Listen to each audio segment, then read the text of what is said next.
Good morning, good morning. Good morning, everyone. Good morning.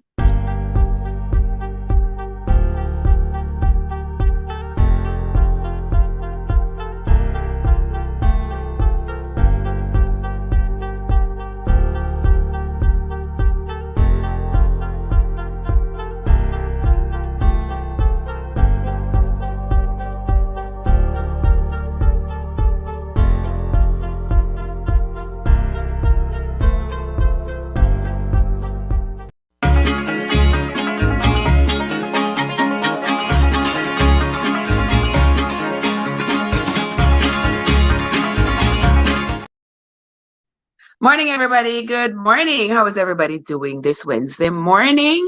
Six Balls, what's up? What's up? What's up, my love? How are you doing? So good to see you. Good morning, my sister. Good morning. How are you? It is Wednesday. Ay, ay, ay. It is Wednesday, and I'm going to assume that everybody is having a great day. And if you're not yet having a great day, I hope it starts to get better as the day goes on. Well, let me show myself. Hold on. I'm back here, kind of back here by myself. I want to see y'all. Hold on. Let me kind of show myself a little. There I am, showing myself a little bit.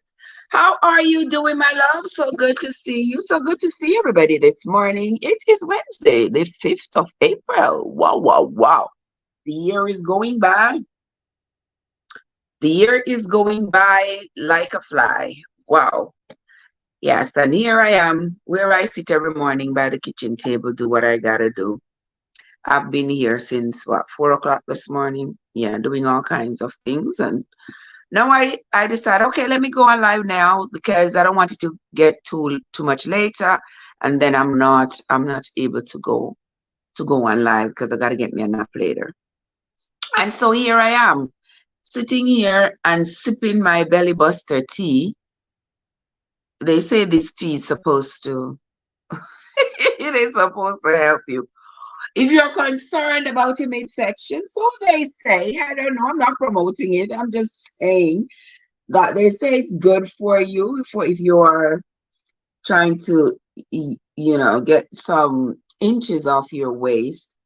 So I just made a little bit of concoction, just a little bit, see, just a little bit, just enough of lemon juice and turmeric, cayenne pepper, cinnamon, no sugar, nothing else. And so I'm just, stirring it and sipping it first thing in the morning before I eat anything else. Yeah, I won't eat again. I won't have breakfast until like after 12 o'clock anyway. Yeah, so this is what I'm sipping. And we are going to continue the reading of On This Foundation. I should have posted chapter 7 of Nehemiah. I will post it. I will post it later on. Well, maybe while I'm on the live, I'll post it. I have it already recorded. Right. And so we are going to continue the reading of this book, On This Foundation. For those of you who are new here, a very special welcome to you. Thank you so much for coming into the live. Thank you so much for joining me. It's an absolute pleasure. Let me just put this back like that. Yeah. If you are new here, I want to say a very special welcome to you. Thank you so much for coming into the live, and to all my faithful returning travelers, I want to say thank you for your continued support. If you are here, please just hit that like button, share out the stream, invite your friends to come on over into the live and say hello. My bark is worse than my bite. I might do you nothing wrong. I ain't do you nothing bad. I ain't gonna do you nothing. I mean, don't be scared to say hello. It's just a polite thing to do, to say hello. And Kat is in the house. Good morning, my love. How are you doing? I'm kind of early this morning, not true? Don't you like how early this morning? Yeah. Last night I was like, wow. Yeah. But here I am today, this morning, up bright-eyed and bushy-tailed, ready for the day, ready for the day. We are going to be reading Gays in the House. God, she gave their apology. I'm sorry if I call you out like that. Forgive me.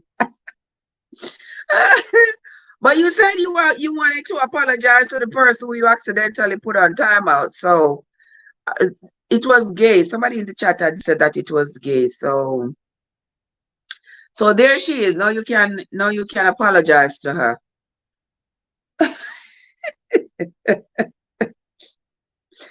Oh boy.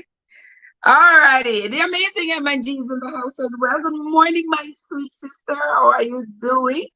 So good to see you. Thank you so much for coming. I hope everybody's having a great Wednesday morning.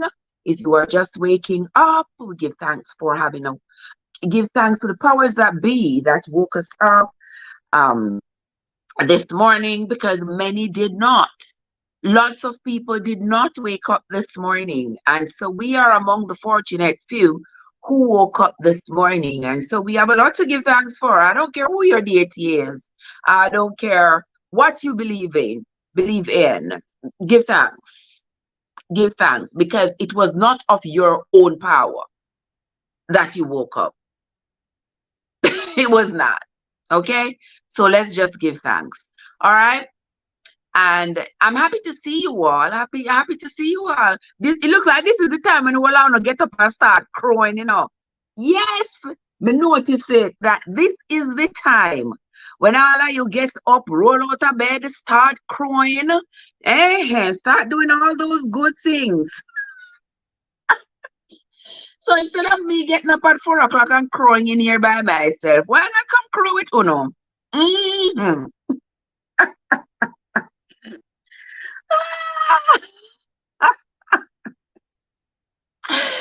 Oh my God. So good morning, guys. Greet each other. Greet each other. Say good morning to everyone that is in the house, as we are going to be reading the book on this foundation. So I know y'all are here for the morning read. And so, oopsie doopsie. Oopsie daisy. And so we are going to be reading chapter 11. We are going to be reading chapter 11 of the book on this foundation. For those of you who have been here with me, you would have enjoyed the last 10 chapters that we read. Absolutely inspiring, great story of the biblical Nehemiah and his journey into Judah, being appointed the governor by King Artaxerxes, and the rest of the story. Sanballat and Tobiah and all the others who were conspiring against him. We read that in Nehemiah chapters 1 through 6 yesterday. And today we are going to continue the reading of the book on this foundation, which is also set in Persia. All right, you all ready? Let's go. The district of Beth Akarem. Remember Beth Akarem? That was the place where Malchijah was ruler over. Okay. Every day, Nava's master, Malchijah, walked through the grounds of his estate, surveying his storehouses and flocks, vineyards and orchards, making sure that the work was being done exactly the way he wanted. He was firm with his servants, but not cruel, and so far, Nava could find no fault with the way he treated her and the others. But he kept all his servants on edge as they tried to perform their daily task to his highest standards. This morning, when Nava looked up from her work, she saw that he had brought his two sons, Aaron and Joseph, on his inspection tour. When they stopped beside the pen where she and Shimon prepared to milk the goats, the sight of all three of her masters watching her made her a little skittish as a sparrow. Shimon hobbled over to greet the men as Nava led the first goat to the stool to be milked. I see you still haven't taken the flock out to the grazing lands, Shimon, she heard Malkesia say. Not enough water or food for them out there. We'd risk losing the weaker ones. But since they aren't foraging, that means they are eating more feed than usual for this time of the year. That's true, my lord. Nava paused to hear what her master would say next, dreading what it might be. Select my best milk goats, Shimon, and cull the rest. Of course, my lord.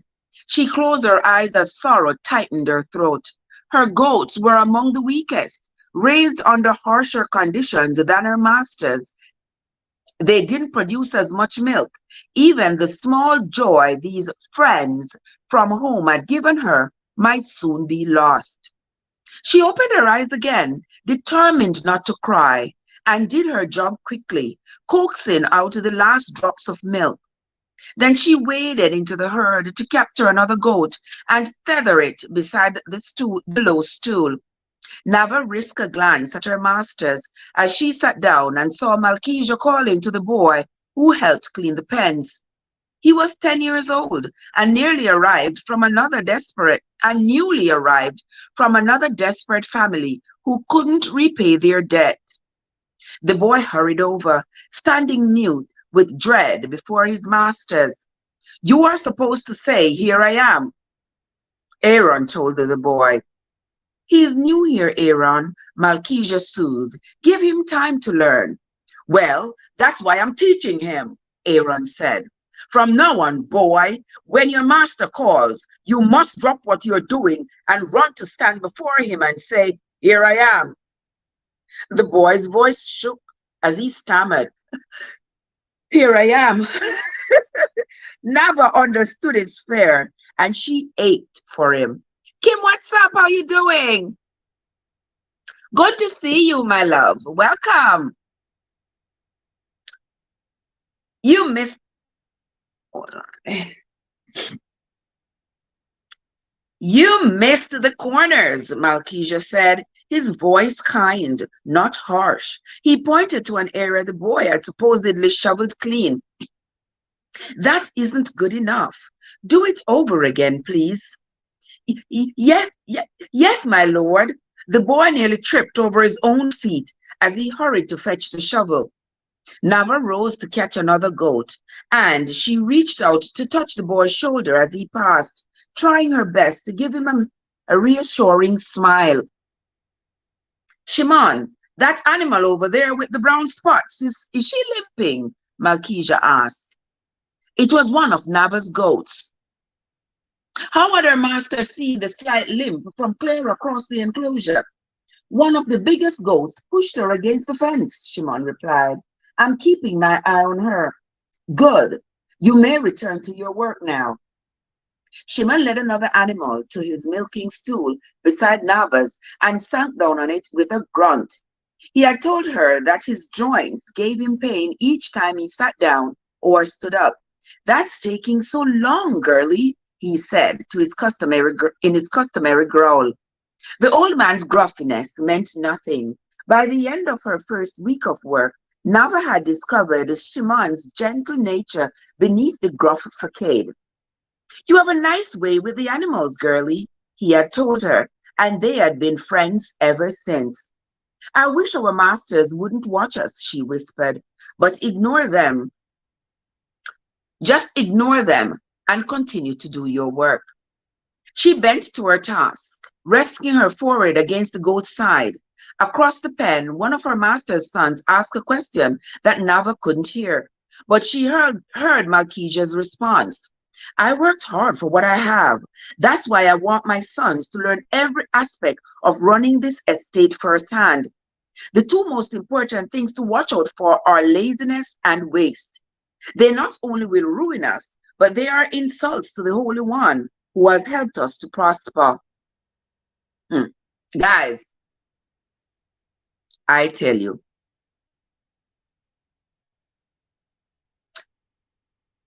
it's not new that people who have been able to do more than scrape the bottom of a barrel to get their flour always think that whatever power it is, whatever deity it is that they worship, they always think that their actions in life have been favorable to this deity, and that's why they have been blessed into having more than enough.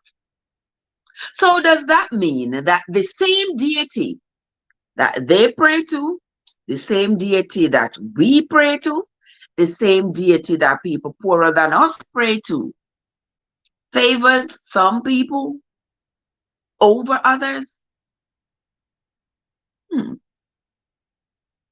Because you always hear rich people say, God favors them. That's why they have much and plenty. What do you all say about that?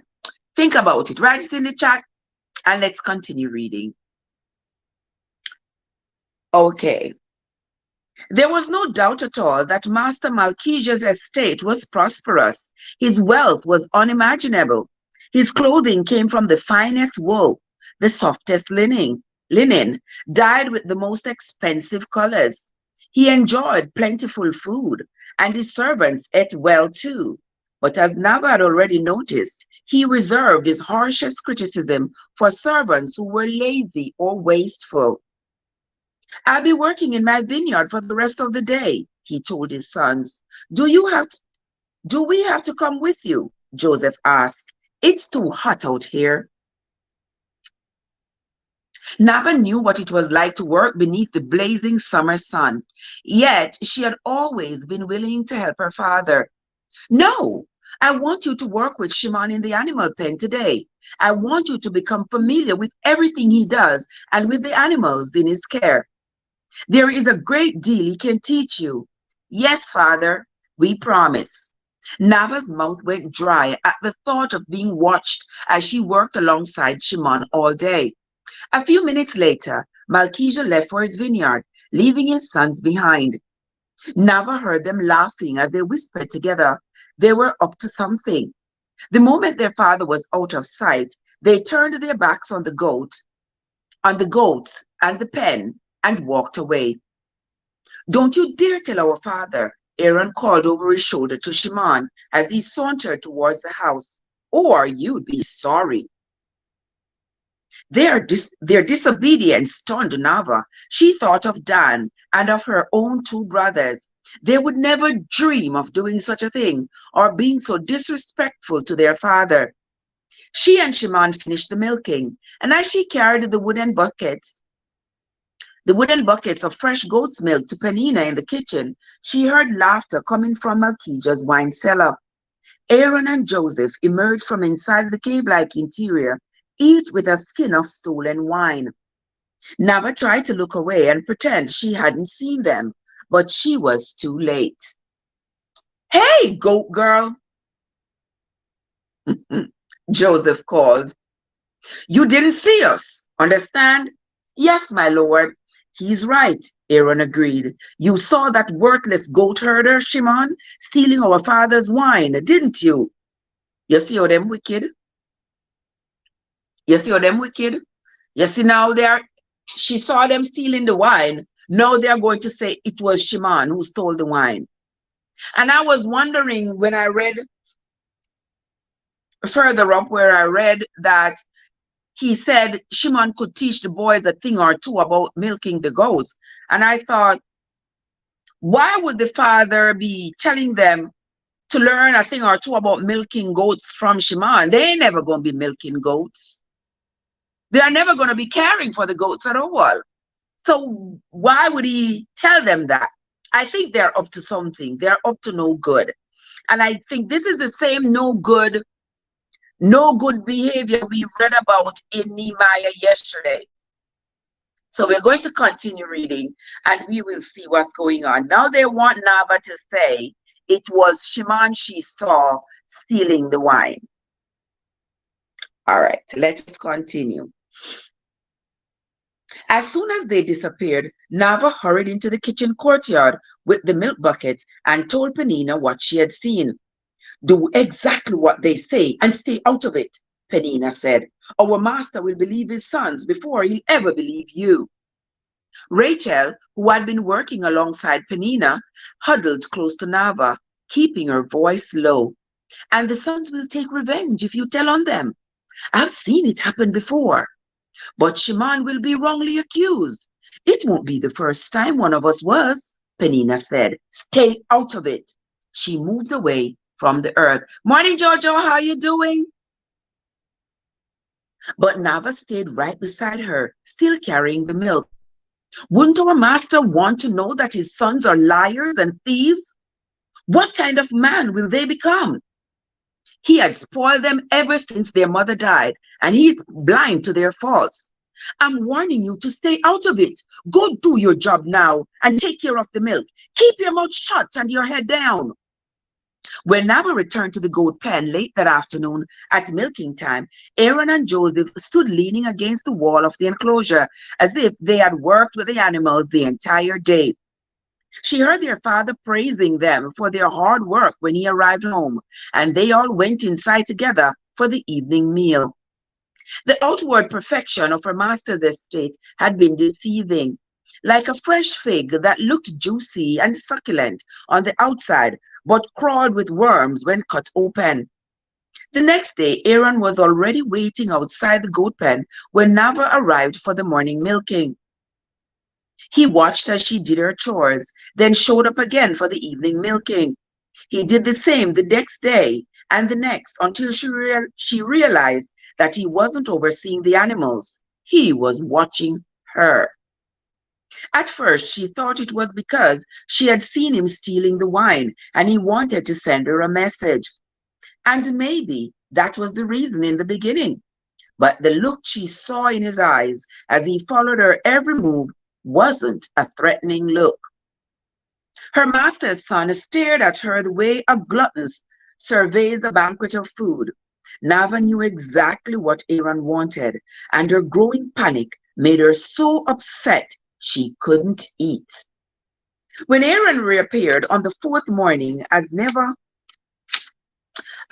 sat down on the milking stool, her hands trembled so badly she couldn't squeeze out any milk. The goat seemed to tense her nervousness and backed away. Lush boy, large boy. Hi, hello, welcome. Jojo, how are you doing, my love? Welcome, Jojo, how are you doing? Thank you so much for coming. Large boy, welcome. Thank you so much for stopping by. Sincerely appreciate it. Guys, there is Large Boy. I don't think I've ever seen that name before. Go ahead and give him a Trevessence kind of welcome. Thank you so much for coming, my friend. It's my pleasure. It's my absolute pleasure. All right, let us continue. We are reading a book, Large Boy. When Aaron appeared on the fourth morning, as Nava sat down on the milking stool, her hands trembled so badly she couldn't squeeze out any milk.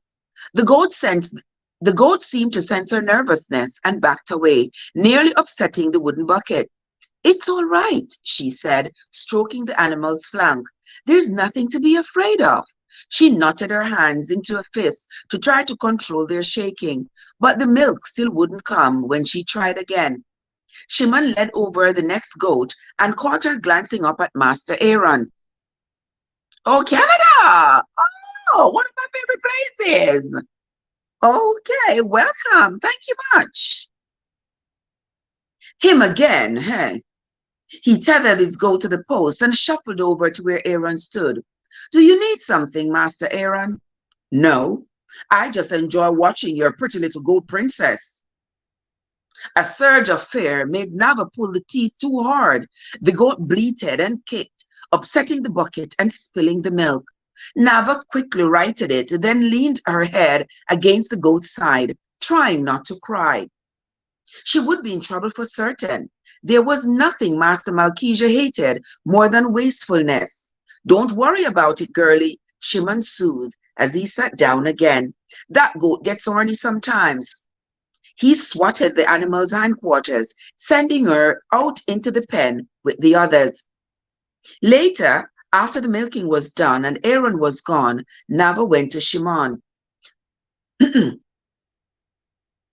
I'm sorry about spilling the milk this morning, she said, but Master Aaron makes me nervous when he watches me like that. Just ignore him. Penina had warned her to keep quiet about what she had seen, but Shimon had cared for her like a second father, and Nava couldn't hold her secret any longer. Shimon, there's some things you should know. I saw our master's sons stealing some of his wine. They told me to keep quiet about it, or else. But they also told me to say that you stole the wine. You see how the boy them wicked? Cartier, how you doing? Cartier, how you doing? How are you doing? Oh my God, so good to see you, my love. Thank you. Thank you so much for coming. Ay, ay, ay. We see this happen all the time, guys. I mean, people just set people up left and right. Tell lies today, tomorrow, and next week so that somebody else can take the fall for something that they did.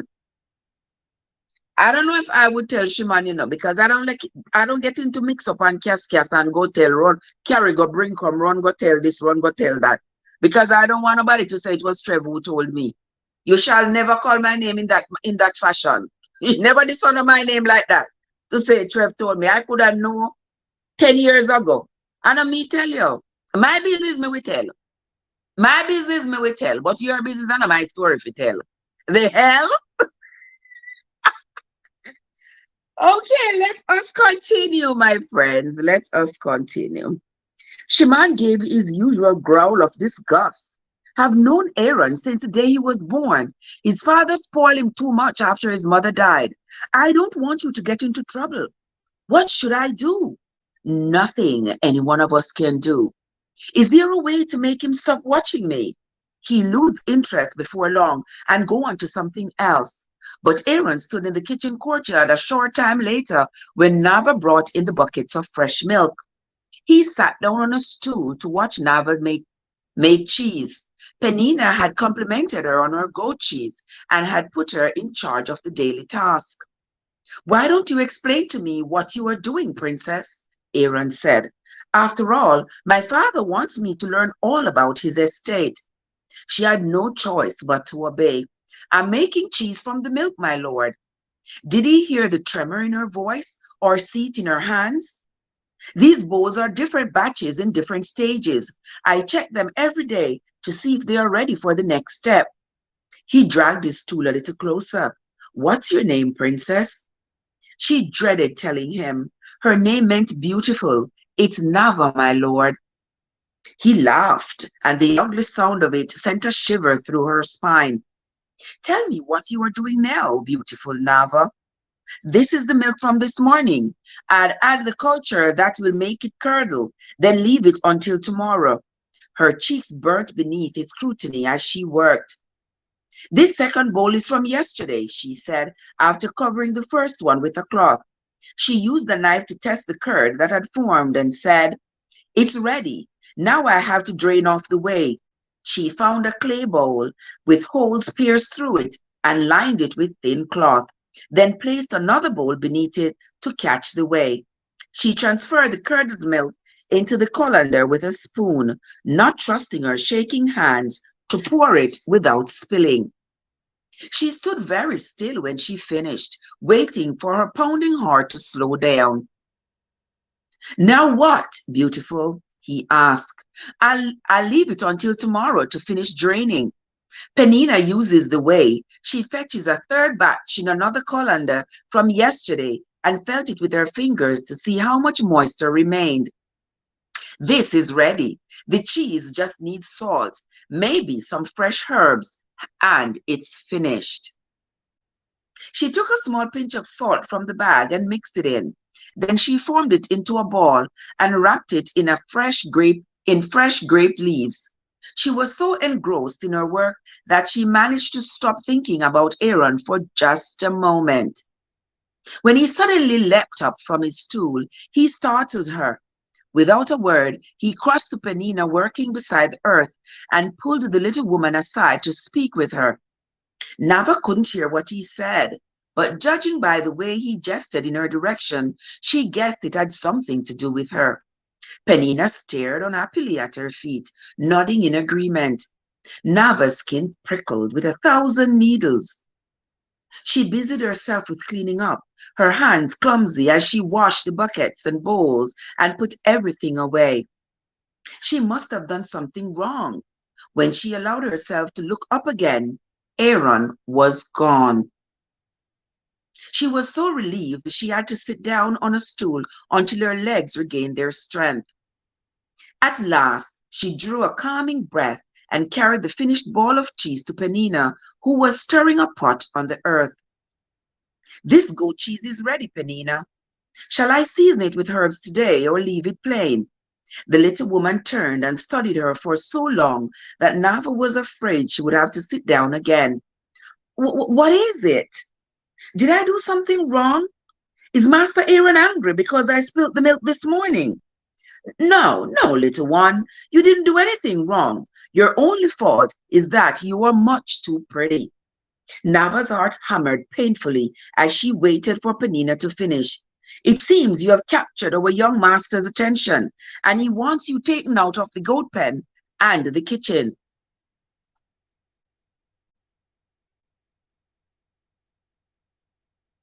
Nava covered her mouth to hold back a cry. You are going to work in the house from now on, serving our masters their meals. Then she's gonna be working in the bedroom. Anywho, welcome guys. You know that's how it is. From one stage to the next, moving on up the ladder, and the next thing you know, they be marrying, why they be marrying her, and she no longer has Dan on her mind. But remember, Dana told her, he said, even if they take you for their wife, I am still going to marry you. So we will wait. And remember, he sealed it with a kiss. I think that's where the sealing with a kiss came from. Because I don't remember, after having read all the beginning chapters of the Bible, I don't remember anybody else sealing a deal with a kiss like that. Do you? If you know, you remind me, please. But I don't remember anybody else sealing the promise with a kiss. But anywho, let us continue. Nava covered her mouth to hold back a cry. You're going to work in the house from now on, serving our masters their meals. I can't do it. I don't know how. I won't drop something or spill food or something.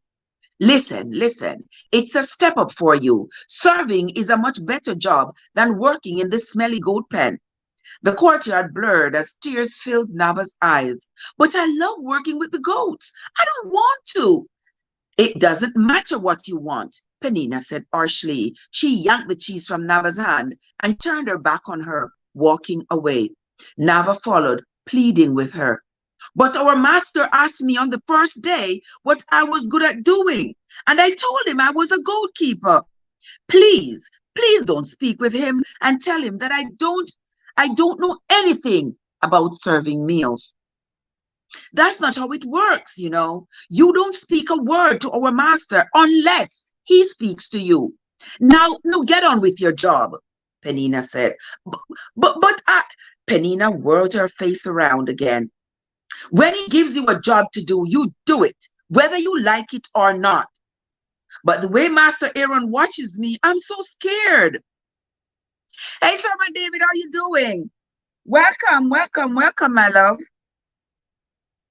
Good to see you. Thank you so much for coming, my love.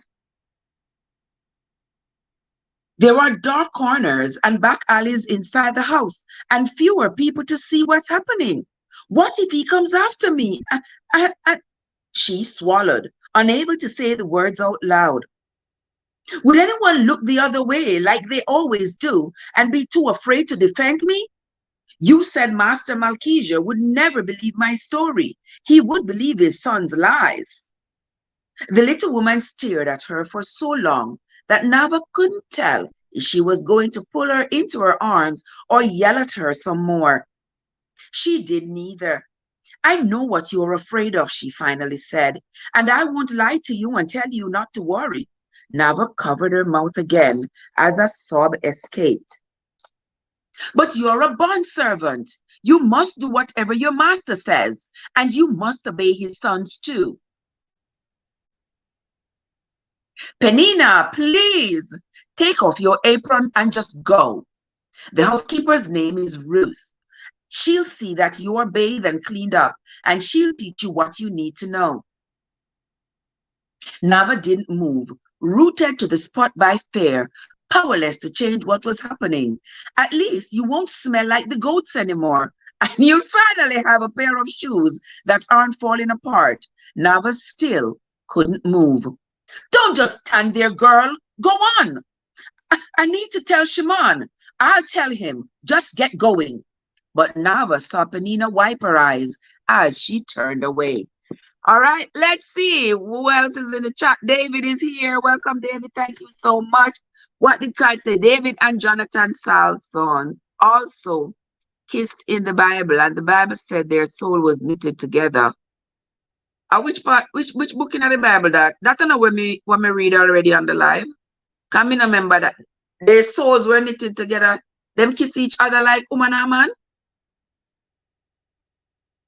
Them kiss, like how Dan kiss Nava. That the kind of kiss. Like the kind of kiss. You know what I mean? A woman and man kiss. Me not think I saw David and Jonathan did kiss. Because, you know, them the greeting kiss, man. That's the greeting kiss. David and Jonathan Salson kissed, and the Bible says their nose were knit. So them was gay? Oh, 1 Samuel 20, verse 14. Oh, that's far away. But let me look anyway. Me never did read that on the scriptures as yet. And now 1 Samuel, Genesis, Exodus, Leviticus, Number, Deuteronomy, Joshua, Judges, Ruth. Okay, 1st and 2nd Samuel. You know when I need to find a book in the Bible, me have to say that had to be a greeting kiss. Yeah, when I have to find a book in the Bible, I say the whole books of the Bible until I get there. Yes, there were 1 Samuel. Okay. 1 Samuel what? 1 Samuel 20. 1 Samuel 20 and verse 14. Say, and thou shalt not only while you... No, that doesn't about kissing. Oh, verse 41. Okay, verse 41. And as soon as the lad was gone, David arose out of a place towards the south and fell on his face to the ground and bowed himself 3 times, and they kissed one another and wept one with another until David exceeded. Okay, that's a just greeting kiss. That's not a real kiss. I put on my Bible ears because I can't with these people. Just it's King James, that was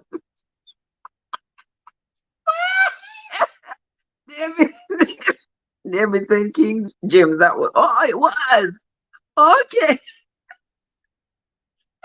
Yeah, me know what you mean. Me know what you mean. What you mean, David? I know what you mean, my love. Josie, no,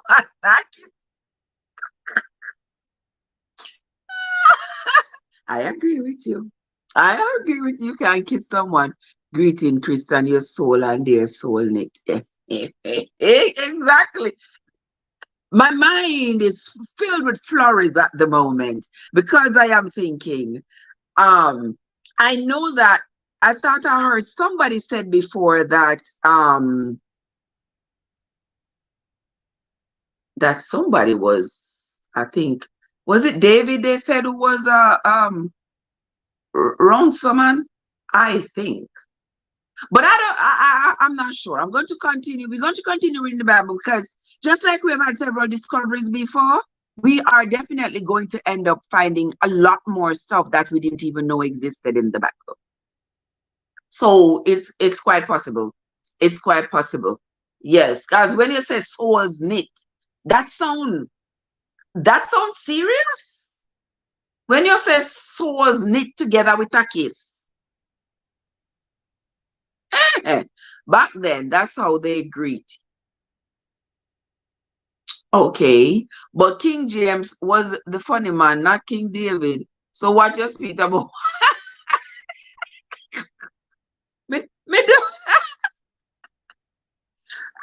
I mean, I accept, you know, everybody's input because my golly, I am not even going to pass myself off as knowing.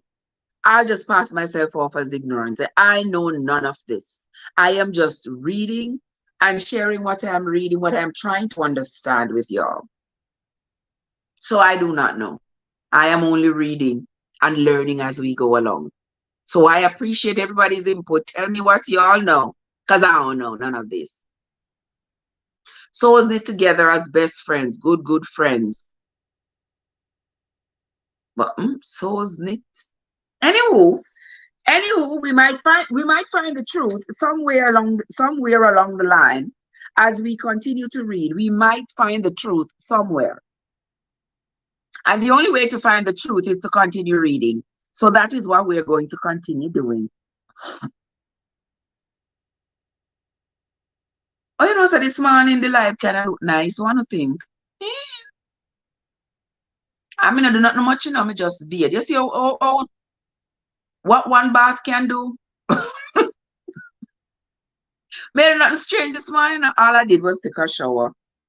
God is not that type of kiss. David was a gallus. I may say a long time, me a old gallus. Me and the girl them never in a malice. Anyway, that's not what we're doing. We are reading the book on this foundation. And so as we read along, guys, we come upon some interesting characters, some interesting activities in the book. And so we kind of pause to chat a little bit. All right. So come on in. Welcome into the live, my friends. Thank you all so much for coming. We are reading the book on this foundation written by Lynn Austin. And this book is also set in Persia, back in the days of Nehemiah. And so we are reading this book and we are reading the Bible at the same time, and we are getting context from them both. All right. Let us continue. Let us continue with chapter 12. Guys, and before I go any further, do not forget that Friday night at 6 o'clock. Friday night at 6 o'clock. Friday night at 6 o'clock, we are going to be doing the quiz. And the quiz is going to be from what we have read so far in the book and the Bible, where it concerns the book. All right? So come on out. You never know what you might win. You never know what you might win. Okay? So come on out at 6 o'clock on Friday and let us do the quiz, the Bible quiz, the book quiz, whatever it is. God says that I know, but when you're talking about two men souls knitting together, exactly, that is my concern as well, my sister. Me always think alike, you know, we think that we are sisters from another mother. We always think, yeah, I have concerns. Talk about two men's soul being knit together. I have heard the Bible talk about that before, about two men's soul being knit together, even though it has talked about close relationships. But we are going to continue. Chapter 12, Jerusalem. The summer afternoon was too hot to do anything, even now. Chana's clothing clung uncomfortably to her skin as she sat in the shade of her courtyard, trying to stitch the hem of her cloak. She could barely grip the needle in her slippery fingers, and pushing it through the coarse cloth quickly became frustrating. At last she gave up and flung the project aside. Nothing seemed to move in the motionless air. Even the birds and insects were silent. So when the horrid slap of sandals across the cobblestone street broke the stillness, she sat up to listen. The sound halted outside her house, and a moment later her father burst through the courtyard gates, leaving it to swing wide open behind him. Sweat dampened his brow and ran down his flushed, overheated forehead. Chana sprang to her feet. Abba, what's wrong? God, look into the words, understand the true meaning of them in Hebrew and Greek, then you will fully understand. No one can fully understand the Bible. The Bible, if you do, let me know. However, it would not erase my concern. Let's continue. He grinned. Nothing, my angel. You did? Sarah, come on in here. I have a very important job for you to do. Chana's sisters stumbled outside, awakened from their nap, but Abba was speaking so rapidly that Chana couldn't make sense of what he was saying. Something about preparing food for a splendid banquet.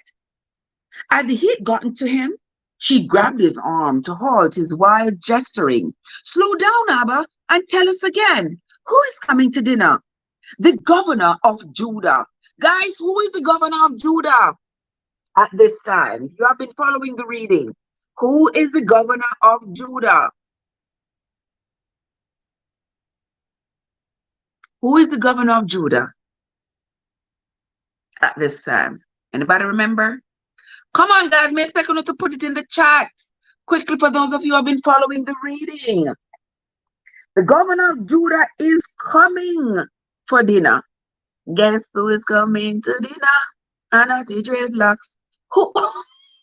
I don't know if that's how the song goes, but hey, Auntie Trev going to throw something in there.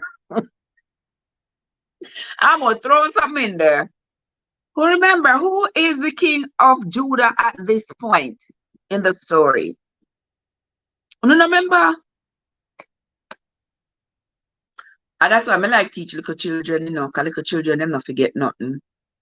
The older people them have too much things on their mind. Them always have forget what you teach them.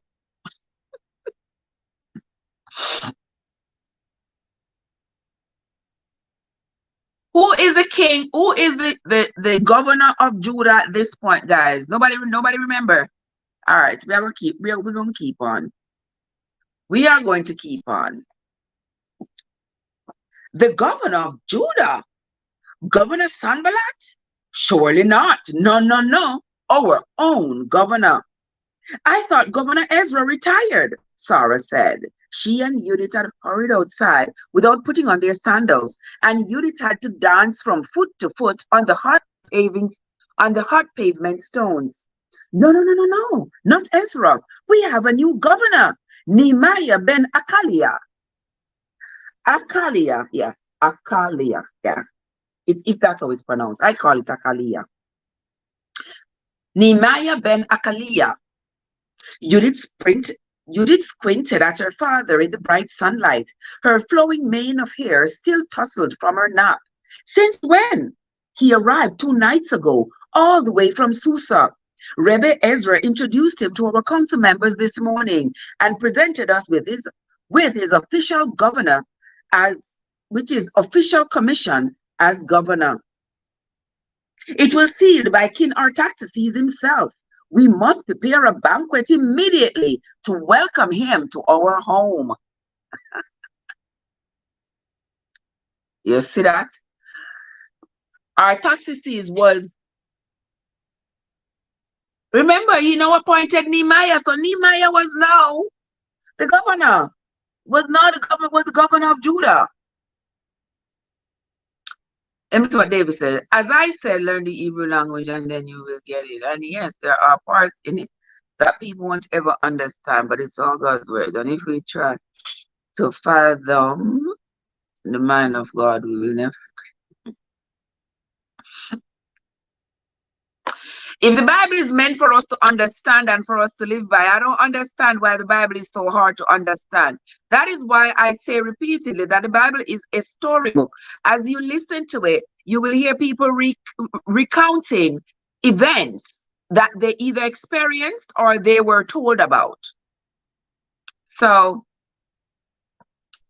that is what it is. I mean, everybody has their own views. Everybody has their own external influences apart from the Bible, and we just keep going and respect each other's feelings. That's all. Let us move right along.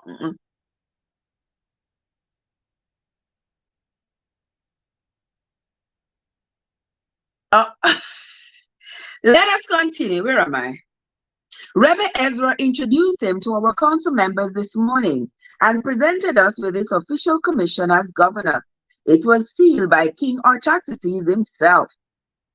We must prepare a banquet immediately to welcome him to our home.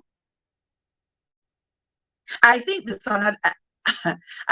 son has addled your brain, Abba, Chana said. She led him to the bench in the shade where she had been sitting. You can't possibly expect us to cook a meal for such an important man, especially in this heat, Sarah added. Besides, what makes you think he would even come to our humble home? Judith said. She had brought Abba a cup of water and stood fanning his face to cool him while he swallowed a gulp. Because it's already settled, my angels. He has agreed to dine with us tonight. All three of them began protesting at once. Tonight, on such short notice? What will we fix? We'll never be ready in time. Rafia will be coming as well, Abba added after another sip of water, and also the three men who have volunteered to serve as the new governor's aides, since he doesn't seem to have brought any entourage with him. I told them all to come after sundown. OMG. So I tell you, remember yesterday we read where Nehemiah was not even charging the people any taxes. He was visiting with them. He was like one of them. He did not see himself as aloof as the other governors and separated from the people. And you know one thing, people, in modern day politics, that does not work either. Because when there is somebody who is charismatic and down to earth and spends time with the people and understand the people from the grassroots, don't scorn them, don't see themselves as better than them. That person is always revered by the people around him, always loving them. But their political rivals always see them as a threat. And remember, Nehemiah was saying, he don't live in a governor's mansion. He don't wear governor's clothes and eat quote unquote governor's food. He eats the regular food that the other people eat. Exactly. His motives were different. He had a different plan. He had a plan for prosperity for his people, not to just swindle them out of the little they had. Let's continue. And remember, he had sent back his entourage, the entourage that Artaxerxes had given him to guide him and protect him on his way to Judah. He had sent them back. So they were gone back to Susa without him. Chana stifled a groan at the mention of Yitzhak's father, Rafia. Okay, so Yitzhak's father is Rafia. You remember who is Yitzhak? That was Chana's fiance who was killed in the robbery. This was getting worse and worse. She always found it difficult to be near him and be reminded of the beloved man that they both lost. Chana quickly tallied 9 people to cook for, 5 guests plus her family. Don't expect much of a banquet, Abba, since you are only giving us 4 hours to prepare.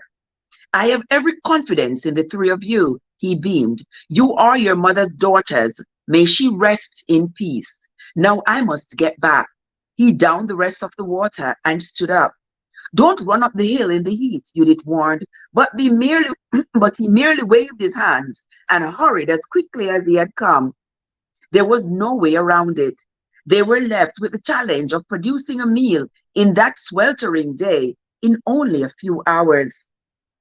Come on, we'd better see what we'd get in the storeroom, Chana said, leading the way. Mama would have scolded Abba for an entire month if he had done this while she was alive, Judith said, grumbling as she lifted lids from storage baskets and clay jars to see what was inside. But she still would have cooked a feast, Sarah said, so we'd better get started, for Abba's sake. He didn't need the protection. God was with him. When Jah is standing by my side, then why? Exactly. He said the Almighty One was with him, so he had no reason to be afraid. At least there's a nice supply of wine from Malkesia, Chana said, pulling out what remained of his gift. There was no time to slaughter a lamb or a goat, let alone roast it, so they did the best they could, preparing a variety of savory dishes and salads and sweets. Chana set the table for 9 people and had only moments to wash her face and change her clothes before Abba and their guests arrived. Her first impression of their new governor was that he was a very good-looking man, but arrogant. He met her gaze for only a moment as Abba introduced each of his daughters to him, then lifted his chin and looked away without responding, his attention distracted by one of his aides. The 4 other men talked amongst themselves as they crowded inside the courtyard, but she noticed the governor scanning the walls and doorways and gates as if restless to escape. In fact, he studied the space so carefully that Chana expected to hear a dismissive summary of its inadequacies. She fought the urge to remind him that he wasn't in Susa anymore.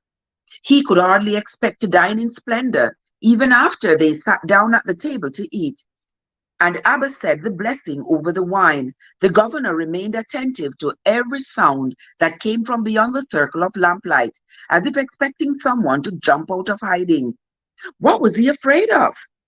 But his worst fault, in Chana's opinion, was that he talked business with the other men the entire evening, peppering Abba and Refia with endless questions. He made no effort at all to include her and her sisters in the conversation the way Malkesia had. She was not only bored by the man, but furious at his lack of grace in complimenting his hostess for the meal, or even thanking them. The governor lacked charm and courtesy and could have been eating sawdust for all the attention he gave to the food. Oh my God, Chana is not easy. Chana was staring at the sky above the courtyard later, watching the full moon rise, waiting for the boring evening to end, when the governor began asking what security measures were in place to secure the safety of Jerusalem citizens. Chana's chest tightened. She was afraid of what would come next. Tragically, no measures had been taken, Raphael said. My son Yitzhak was killed by a gang of intruders when they invaded his home in the night. He and Shalom's daughter, Chana, were about to be wed. He gestured to her, seated beside Abba. Yes, my brother told me about that, Nehemiah said. He barely glanced at Chana before returning his attention to Refia. I'm so sorry for your loss, for the loss of your son. Yes, God. I was like, what? Well, if he said for the attention he gave the food, he could have been eating sawdust. That means he wasn't paying too much attention to the food. He didn't like it, or he was more into talking about, the safety of the city and everything else having to do with the city than eating the food. My condolences. Chana waited for a word of sympathy for her loss, but it never came. She barely suppressed a huff of disgust as the men continued talking as if she wasn't even there. Guards are ineffective. The city is too spread out, Abba said. And there have been other robberies and assaults since the murder, but we have been unable to catch the culprits or prevent them from striking again. Chana could no longer remain silent. Tell me, Governor Nehemiah, what do you plan to do about the violence? He glanced at her, as if surprised she was still there and that she knew how to speak. His forehead creased in a frown. Your question is premature. I arrived only 3 days ago. He turned to Chana's father again. I understand that the residence Governor Ezra used is unoccupied. Yes, it has been ever since he and his family moved out. Of course, you'd want to live there, wouldn't you? Would you like us to hire a staff of servants for you? One of the aides asked. Yes, if you would. Servants? Official residents? How could Nehemiah talk about such trivial things in nearly the same breath as Yitzhak's murder? Chana knew she was being rude, but she rose from the table without a word and went inside the house. She had no she had to feel her way around her room without a lamp, but she located her bed and sank down on it, kicking off her sandals. The heat in the stuffy darkness made it difficult to breathe, and sweat glued her clothing to her body in a matter of minutes. But anything was preferable to sitting with Judah's arrogant new governor in a moment longer. She listened to the distant mumble of conversation, hoping her sisters wouldn't follow her to ask what's wrong. But their manners were better than hers, and they remained at the table, enduring the boring conversation, and their guests stayed gloominess. Oh my word. Let us continue, guys. Welcome into the live, my friends. Thank you all so much for coming. I sincerely appreciate you all. Today is Wednesday.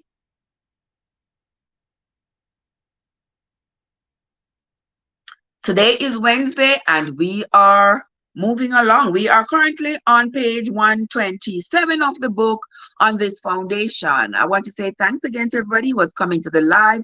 I sincerely appreciate each and every one of you who have come in here, and I hope that you all are enjoying the reading as much as I am enjoying bringing it to you. Thank you all so much again, my friends. And here we go again.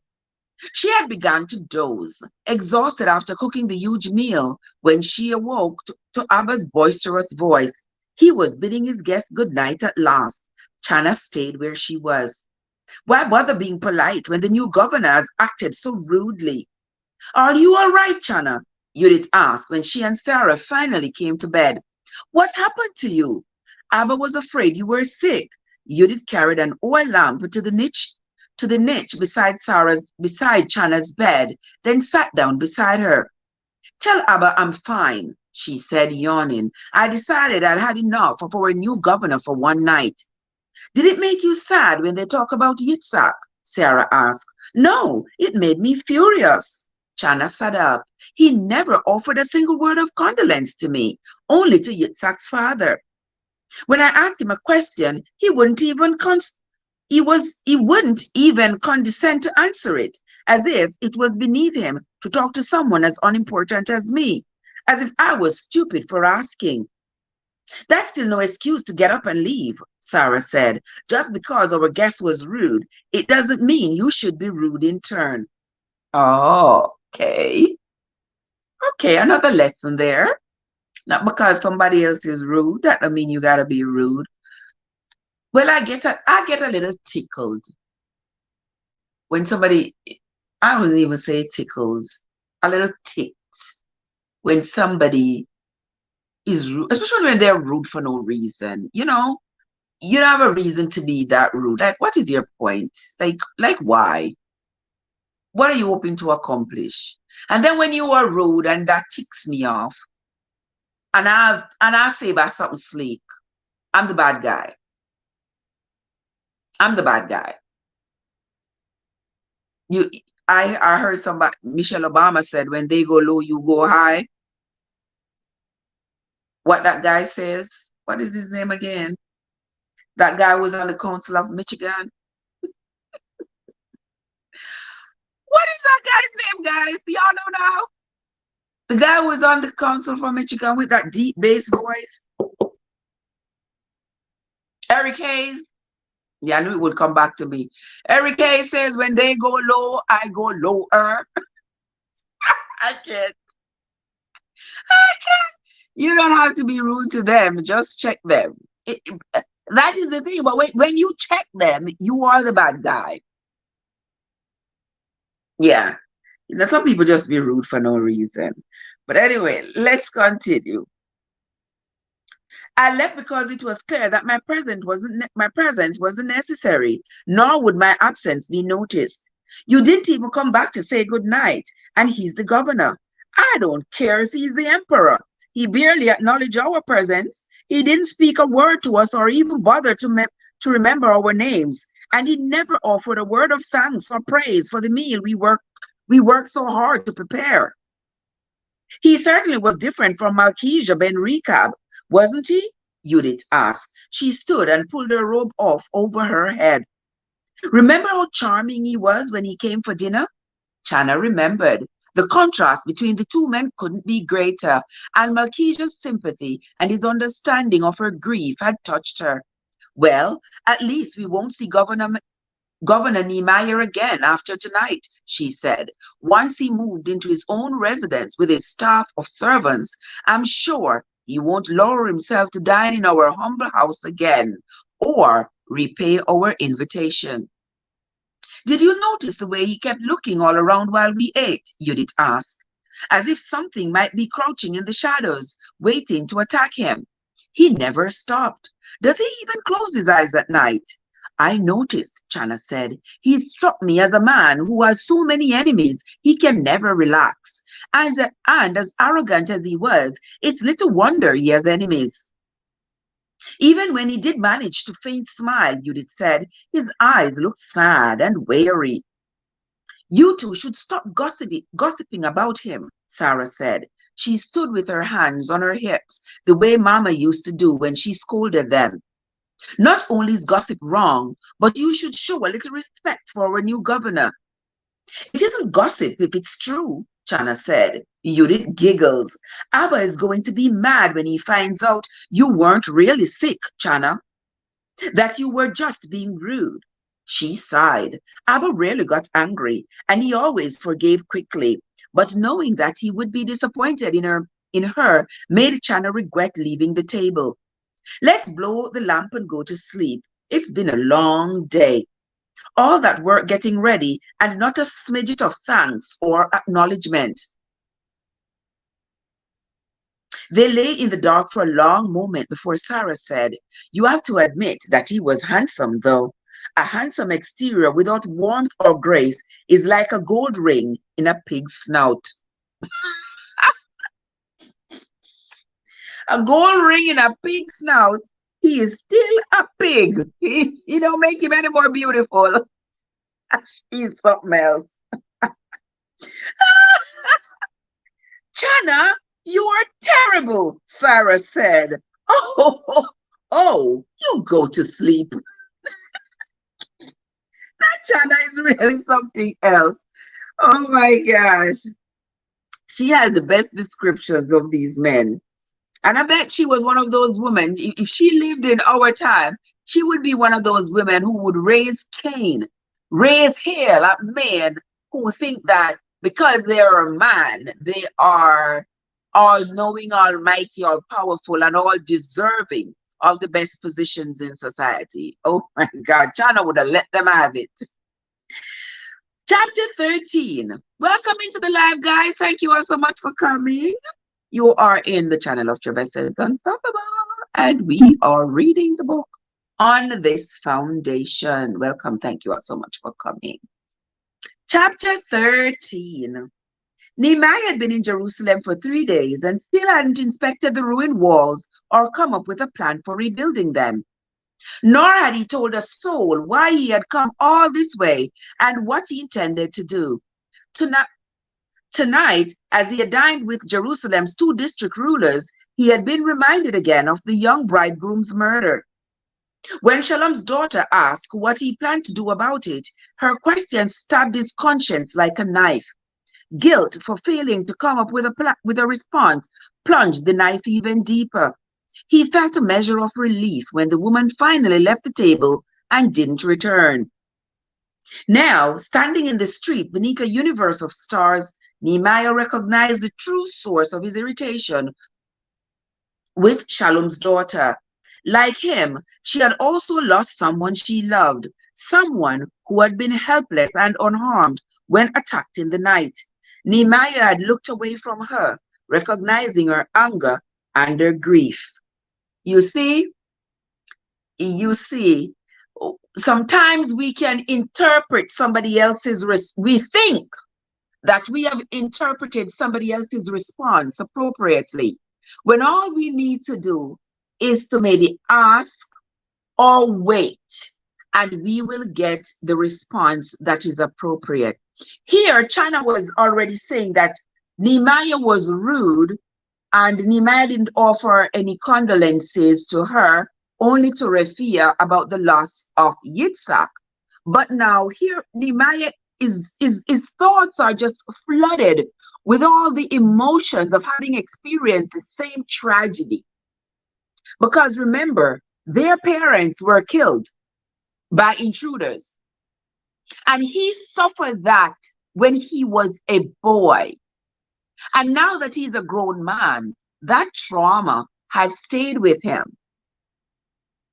Hey, Overton! Overton, what's up?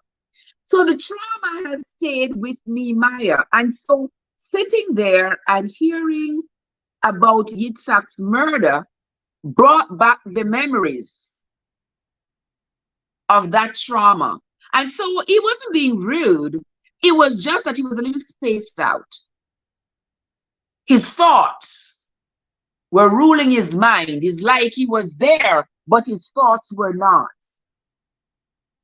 Yes, I think Tana's perception was wrong, but I guess, but then again, she has all kinds of emotions going on because she is still hurting. She's still hurting from Yitzhak's murder, and also remember, she still has that pressure going on about her needing to get married before her younger sisters. What's her sister's name? Sarah and Judith. Okay, I'm not doing too good as I sent over the divorce paper this morning.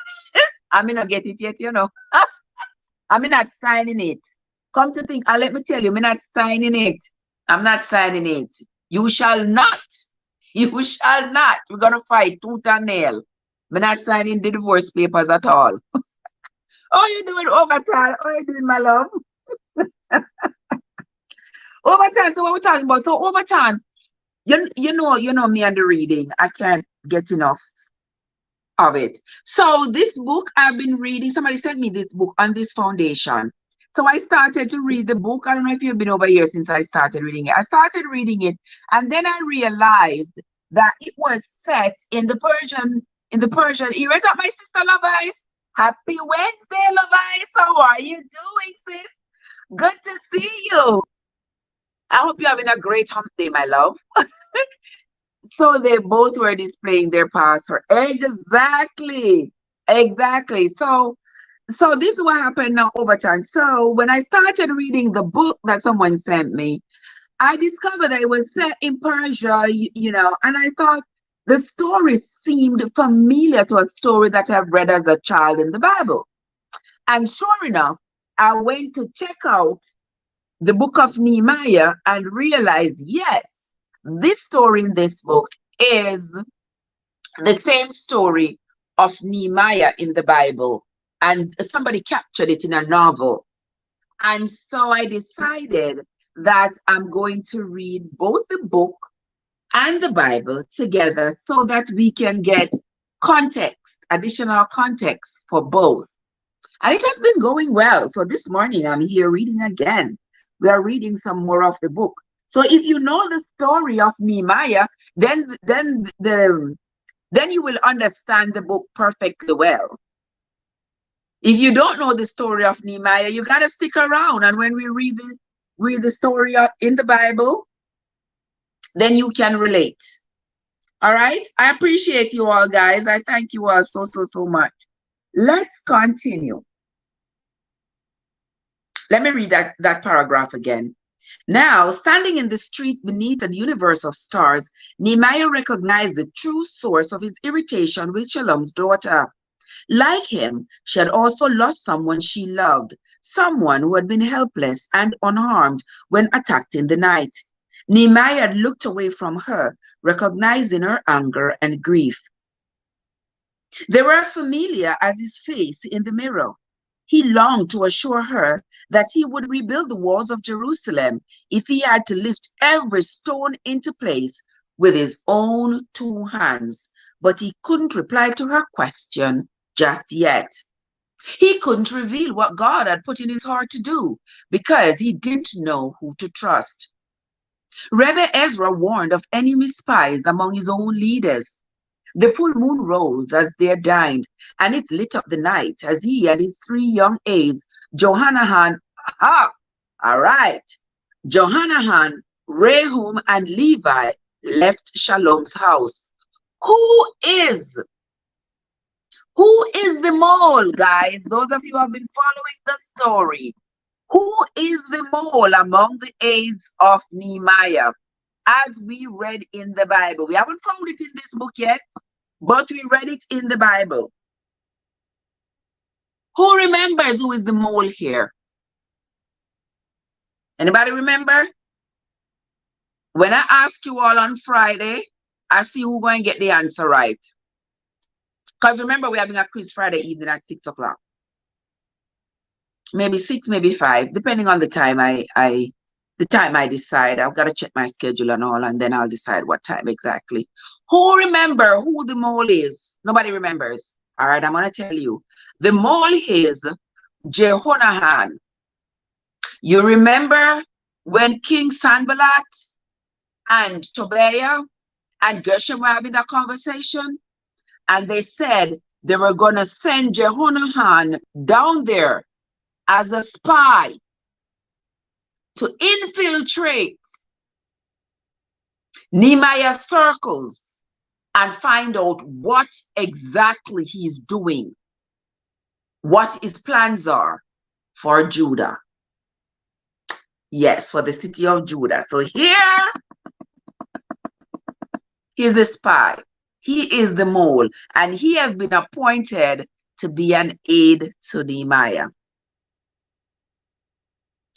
Okay, the full moon rose as they dined, and it lit up the night as he and his three young aides, Johanan, Rehum, and Levi, left Shalom's house.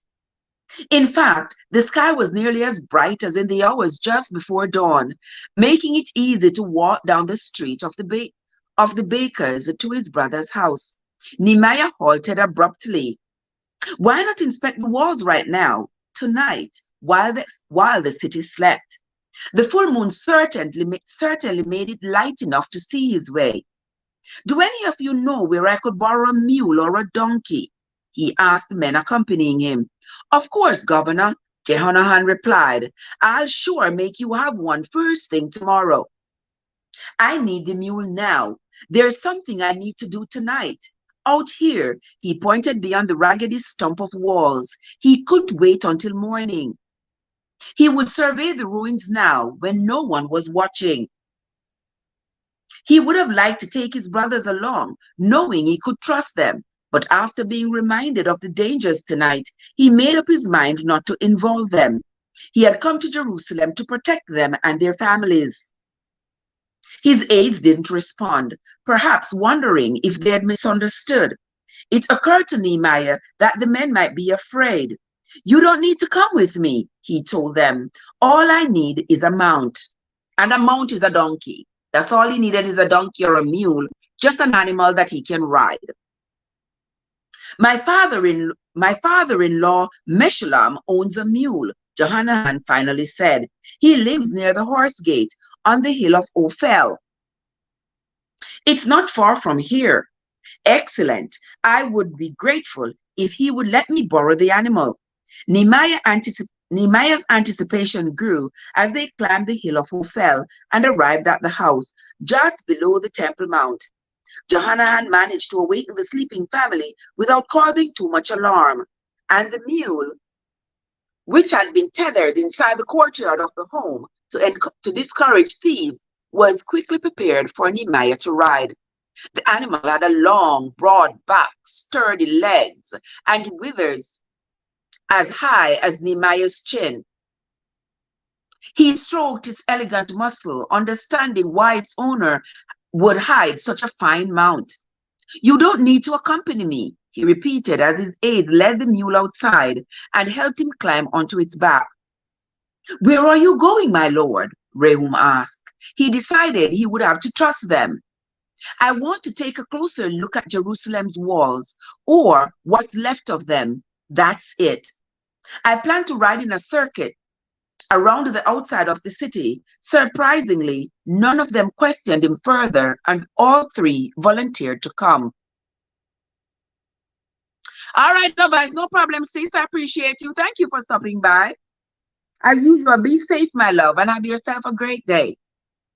"The Valley Gate is the easiest one to ride through, my lord, if you want to begin there," Johanan said.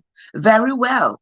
They left the city through the shadowy hole where the Valley Gate once stood, and Nehemiah guessed by examining the ruins that it had once been a wide casemate gate with chambers for the guards and probably a lookout tower on top.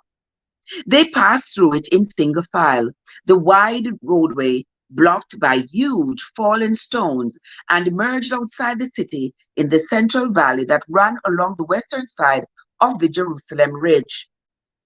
Ahead, on the hill to the west of the city, lay the section his brother called the Mishneh, demolished by the Babylonian army and never rebuilt.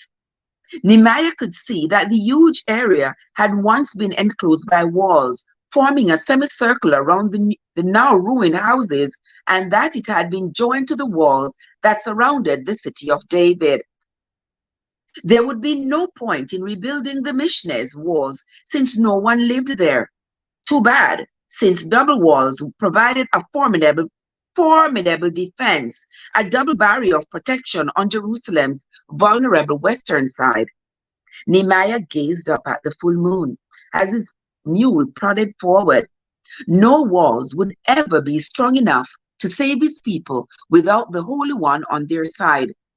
Even if Nehemiah did everything in his power to ensure his people's physical safety, his efforts would be worthless unless they remained faithful to God. Repentance and restoration must go hand in hand. Outside the gate, Nehemiah decided to direct his mount along the wall towards the south, moving slowly enough for the three men to follow him. He passed a long stretch of ruined walls, sloping downhill that had no openings for gates. Insects whirred in the dusty night, then fell silent at the sound of footsteps. The dry air made the hairs on Nehemiah's arms stand up on end. He saw trampled earth and the remains of campfires in the place where his Persian escort had camped before returning to Susa. "What is the reservoir in this valley called?" he asked. "The King's Pool, my lord." "It's at the very southern tip of the city. You can probably get a better glimpse of it in a minute." Nehemiah saw the enormity of the task ahead of him. Not only were the collapsed walls ineffective, but the jumble of toppled stones formed a massive blockade, making it impossible for him to get near the base of the walls on his mule. It would require a great deal of effort for a building crew to wade through these boulders, and it would be a very dangerous place to work once they began shifting the fallen blocks. Yet a determined enemy could scramble right over the debris and enter the city. Nehemiah rode on towards the bottom of the slope, where the waters of the King's Pool sparkled like stars in the moonlight. He halted again when he reached another gaping hole, marking the place where the gates once stood. The rubble covered an immense area, and he saw that the walls surrounding the Mishneh once joined the walls of David's city there. That was called the Dung Gate. One of the men had finally told him. His voice sounded unnaturally loud as it broke the vast stillness of the night. And is that the Hinnon Valley down there? Nehemiah asked. Yes, my lord.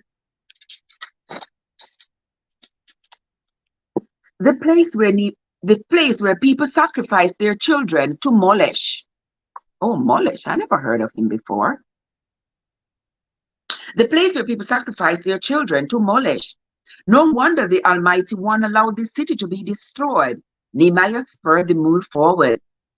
He had wanted to see if the walls could be repaired and reinforced, or if they were so badly demolished that he would need to start all over. Now, as he took a closer look, it encouraged him to see that the foundations were in good shape in most places. He would be able to build on top of them. Some sections would need only to be shored up and reinforced. Other sections, which stood at half their original height, could possibly be repaired. But in many places, the wall was so broken down that the mule could have stepped right over it if the path hadn't been strewn with crumbled blocks or burnt stone. Lascious! Lascious is in the house, guys. Welcome, sis. How are you doing? Guys, there is Lascious from Lascious Journey. If you all are not connected with Lascious, you don't know what you're missing. That's why I'm staying, bro. Right, Lascious?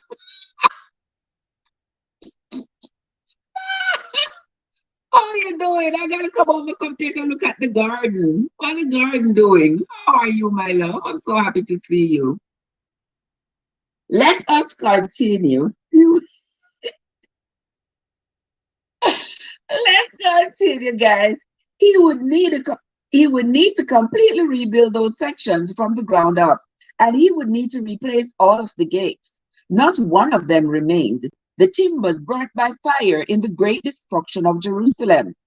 Nehemiah rounded the southernmost tip of the city and moved up the Gihon Valley towards the Fountain Gate. The dark outline of the ridge, known as the Mount of Olives, stood across the valley to the east. But he didn't get far, his way blocked by so much debris that his mount didn't have enough room to get through. The animal balked, refusing to clamber up the tumbled piles of stones. Nehemiah dismounted and continued on foot, climbing over the debris to examine the wall, aware of the danger of vipers and scorpions hidden in the crevices. Halfway up the hill he halted, too exhausted to proceed any further, and gazed at the long stretch of fallen walls in the moonlight. Why so much rubble? He wondered aloud. There used to be supporting terraces on this eastern side because of the steepness of the slope, Johannahan replied, but the terraces collapsed in the fire. And storms and rain and time did the rest of the damage, I suppose. The crumbled terraces had avalanched down the slope, cutting off Nehemiah's route. It would be even more challenging to reclaim the boulders and rebuild here than on the city's western side. From the top of the Temple Mount, Nehemiah had seen the steep cliffs on this eastern side of the ridge. Along with the deep Gihon Valley, they once formed a natural defense against the enemy. But no longer. His enemies could scale the cliffs by climbing up the slope of fallen rocks. He returned to where they had tethered the mule, and his man helped him into the saddle. Nehemiah tugged the reins to turn the mule around. Let's retrace our steps, he told the men. When they reached the valley gate once again, Nehemiah rode past it towards the north, ascending the slope towards the Temple Mount. He counted at least 4 more gates in this section of the city below the temple, the place where the main roads from the Mediterranean coast, Samaria, and Damascus all converged.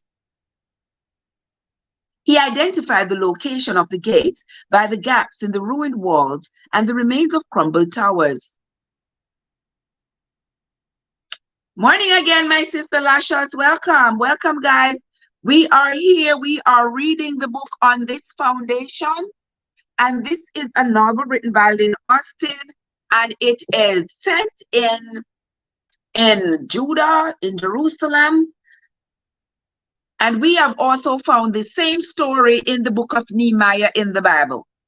So we have been reading the book of Ezra as well. So we have read the book of Ezra, and we are also reading the book of Nehemiah, so that we are getting context, so that we are able to understand both. Okay, because we're not just reading, we're not just calling words. It's about learning. Yeah. And because I love to have my head in a book, why not share it with y'all? Okay. So that's what we are reading, if you are wondering. Once again, he had to halt when the path became too littered with rubble for the mule to proceed. The fact that he could see the temple's rooftop in the moonlight made him angry. The fortifications around Jerusalem should include fortified walls around the holy temple. Finally, Nehemiah turned back and re-entered Jerusalem through the valley gate. It had taken several hours to complete their journey, and his men looked weary. They helped him slide off the mule, and he walked with them to return to its owner. Afterwards, they stood together in the moonlit street outside Ephraim's house. Remember, Ephraim is his brother. Ephraim is Nehemiah's brother. All right. Jamaica Overseas, how you doing, my love? How you doing? Good to see you. Welcome into the live. Thank you so much for coming. We are reading the book on this foundation.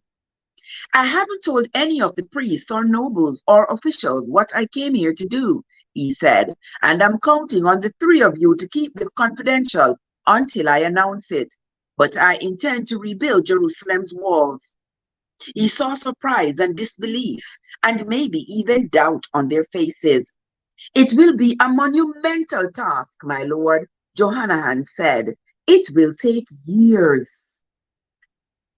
No, it won't. It can't take years. We don't have years to spare. We need to rebuild quickly before our enemies try to stop us. Do you really think it can be done? Johanan asked. Yes, and it will be done. God helping us. Good night. Good night, gentlemen.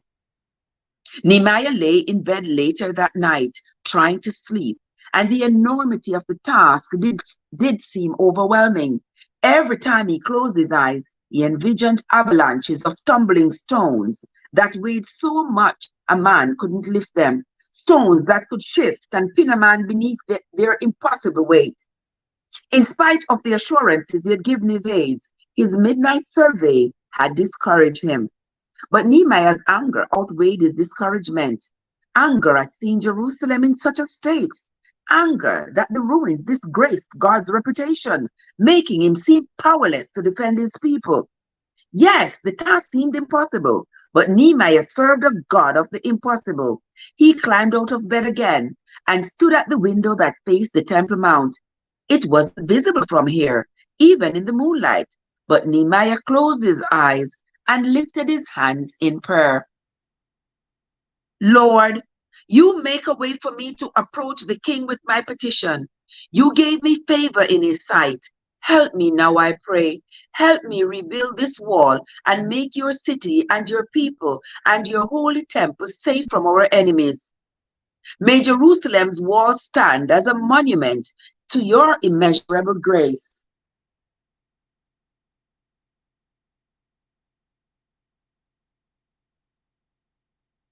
Thank you so much, Jamaica Overseas. Thank you so much, my love. Thank you so much. It's always a pleasure being here. It's always a pleasure being here with you all. I sincerely appreciate each and every one of you. I thank you all so, so, so much for coming in and for joining with me. We are going to move on now to chapter 14. But guess what? Nehemiah has revealed his intentions to the mole unknowingly, because Johanan is the mole. And he is going to tell Sanballat and them about what Nehemiah's plans are. And so when the enemy knows your plans, when the enemy knows what you are about, then they can plan their sabotage even better than when they don't know. Valerie Thompson family, how are you doing, sis? So good to see you. Welcome. Thank you so much for coming. I sincerely appreciate you, my love. Guys, there is Valerie Thompson family. If you all don't know her, it's about time. It's about them time. Whatever that is. Oh my gosh, you just know I just gotta throw some foolery in there. But anyway, for those of you who are just coming, I want to say a very, very special welcome to you. Thank you so much for joining into the live this morning. We are reading the book On This Foundation. And for those of you who have been here since we started reading the book, I hope you all are enjoying the reading. Okay, David, I appreciate you, my love. Mwah, mwah, mwah. Have yourself a fabulous day, my darling. Have yourself a great day and stay safe. We will talk. All righty. Okay, my dear. Wish I could have made it till the end. Don't worry. Don't worry. It will be here. And this book, I don't know. I like to read books twice. I don't know if I might read it again. But no problem, my love. No problem. We are going to continue reading. We are on to chapter 14 of the book On This Foundation. All right. And for those of you who are just coming, let me just say to you a very, very special welcome to you. Thank you so much for stopping by. And to all my returning travelers, I want to say thank you for your continued support. Now, we are reading this book On This Foundation, a book that is set in Persia. It's a novel written by Lynn Austin. And for those of you who don't know what we are doing here, we are reading the book, but I've also discovered that the story is based on the biblical journey of Nehemiah. And so I've been reading also the book of Ezra, Nehemiah, and we're also going to read the book Haggai, because those three books have a piece of this book. So we're getting additional context so we can understand the book. All right, now we are on to chapter 14. Thank you so much, David. Thank you, my love. Chapter 14, Jerusalem. Chana dreaded changing into her good linen robe. The fabric would be scratchy and her skin already itched with sweat. At least she didn't have to light a fire and cook a meal tonight. The sun was finally setting after a day that had been oppressingly hot, and the evening promised a little relief. They would need to hurry on their journey to Malchijah's estate in Beth Hakerem. Remember Malchijah's estate was in Ben Hakerem. That was the place that he lived. Making the most of the fading daylight before darkness fell and travel became dangerous. Thankfully, Malchijah would provide a cart and animals and several trusted servants for the journey. After dinner, Chana and her family would spend the night as their guests. Okay. Remember, it is at Malchijah's. That's where Nava is. All right. Don't forget. She turned to her sisters, who looked boneless from the heat, lounging in the scant shade of their courtyard roof. I feel like I'm melting, Judith said. Well, come on. It's time to get washed and change your clothes. Malchijah's servants will be here soon, and so will Abba. So, guys, for those of you who are following the story, they called it's like how we would call our dad Daddy. That's their affectionate name for their dad was Abba. So that was not his real name. But I'm going to ask you all later on to tell me his real name. We have called his real name several times, but I'm not going to ask you all to tell me now. But if you remember now, you can put it in the chat. What was Chana's father's name? Because his name is not Abba. Abba is like Daddy. Okay? Let's continue. We need to be ready to go. Have you decided what you are going to pack? Neither of her sisters moved. They exchanged glances as if sharing a secret. What are you waiting for? Come on, we need to get dressed. We're not coming with you, Chana, Judith said. We are staying home. Huh? What kind of a setup is this? Chana thought it was a joke. No, you are not. We already accepted Marquisia's invitation. He's expecting us. Actually, he's only expecting you and Abba to come. Chana walked to where they sat and stood over them, looking down at them, waiting for them to start laughing at the surprise on her face. But neither sister smiled. If this is your idea of a joke, it's not funny. We don't have time to fool around like this. It's true, Chana. It's true, Judith said. Sarah and I are staying home, so Malkesia won't have to be attentive to so many people. You'll have more time to get to know him. Don't be ridiculous.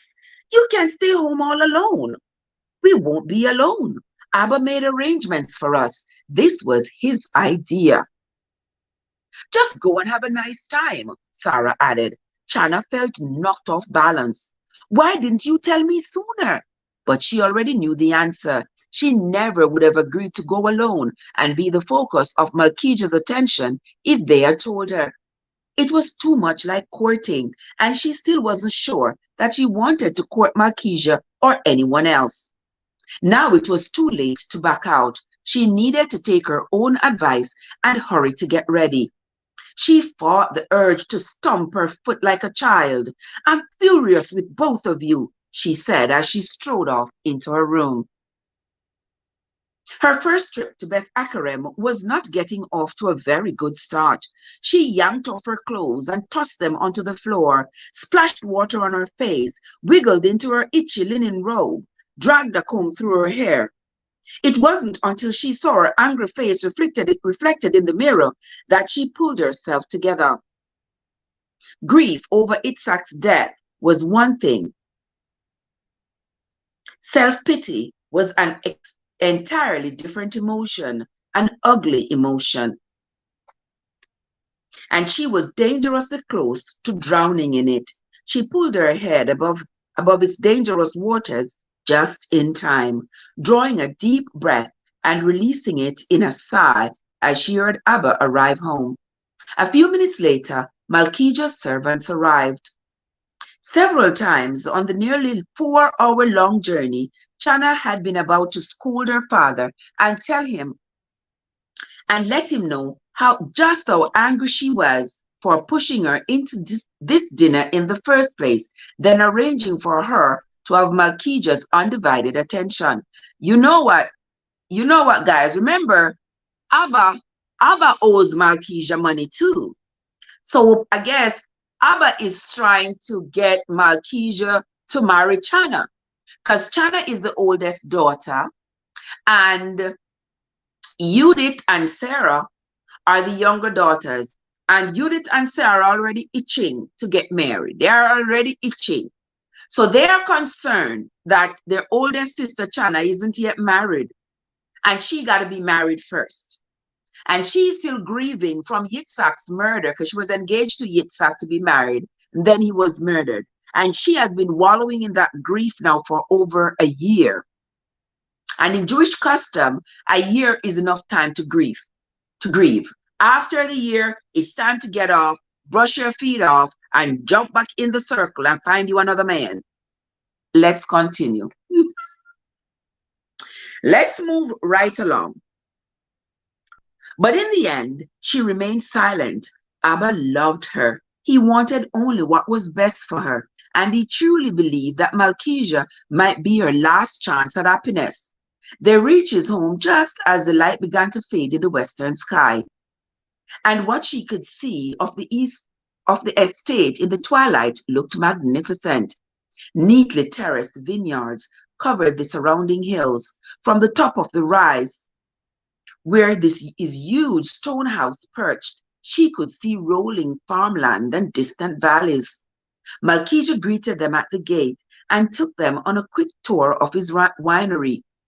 He showed them his barns and storehouses and animals and the beautiful guest rooms where she and her father would spend the night.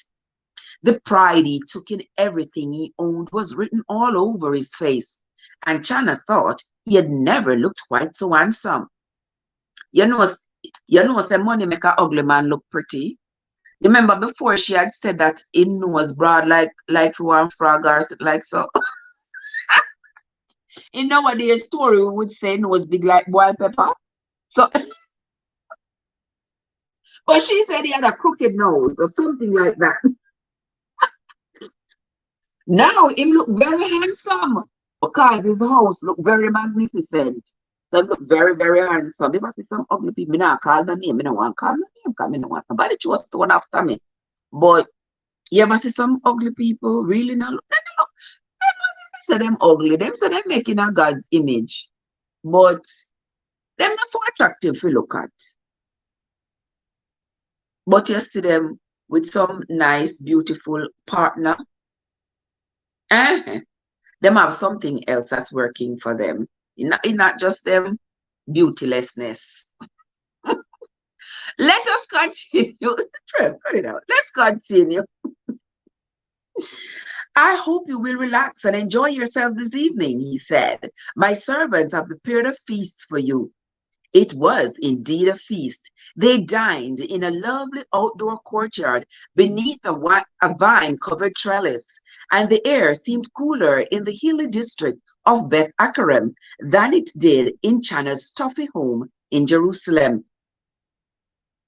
Malkijah's two sons, Aaron and Joseph, joined them for dinner, and Chana was relieved to see that they were older than she had imagined, perhaps 17 and 16. She need not worry about trying to mother them if she did decide to marry Malkijah. I had to pause there because my mind I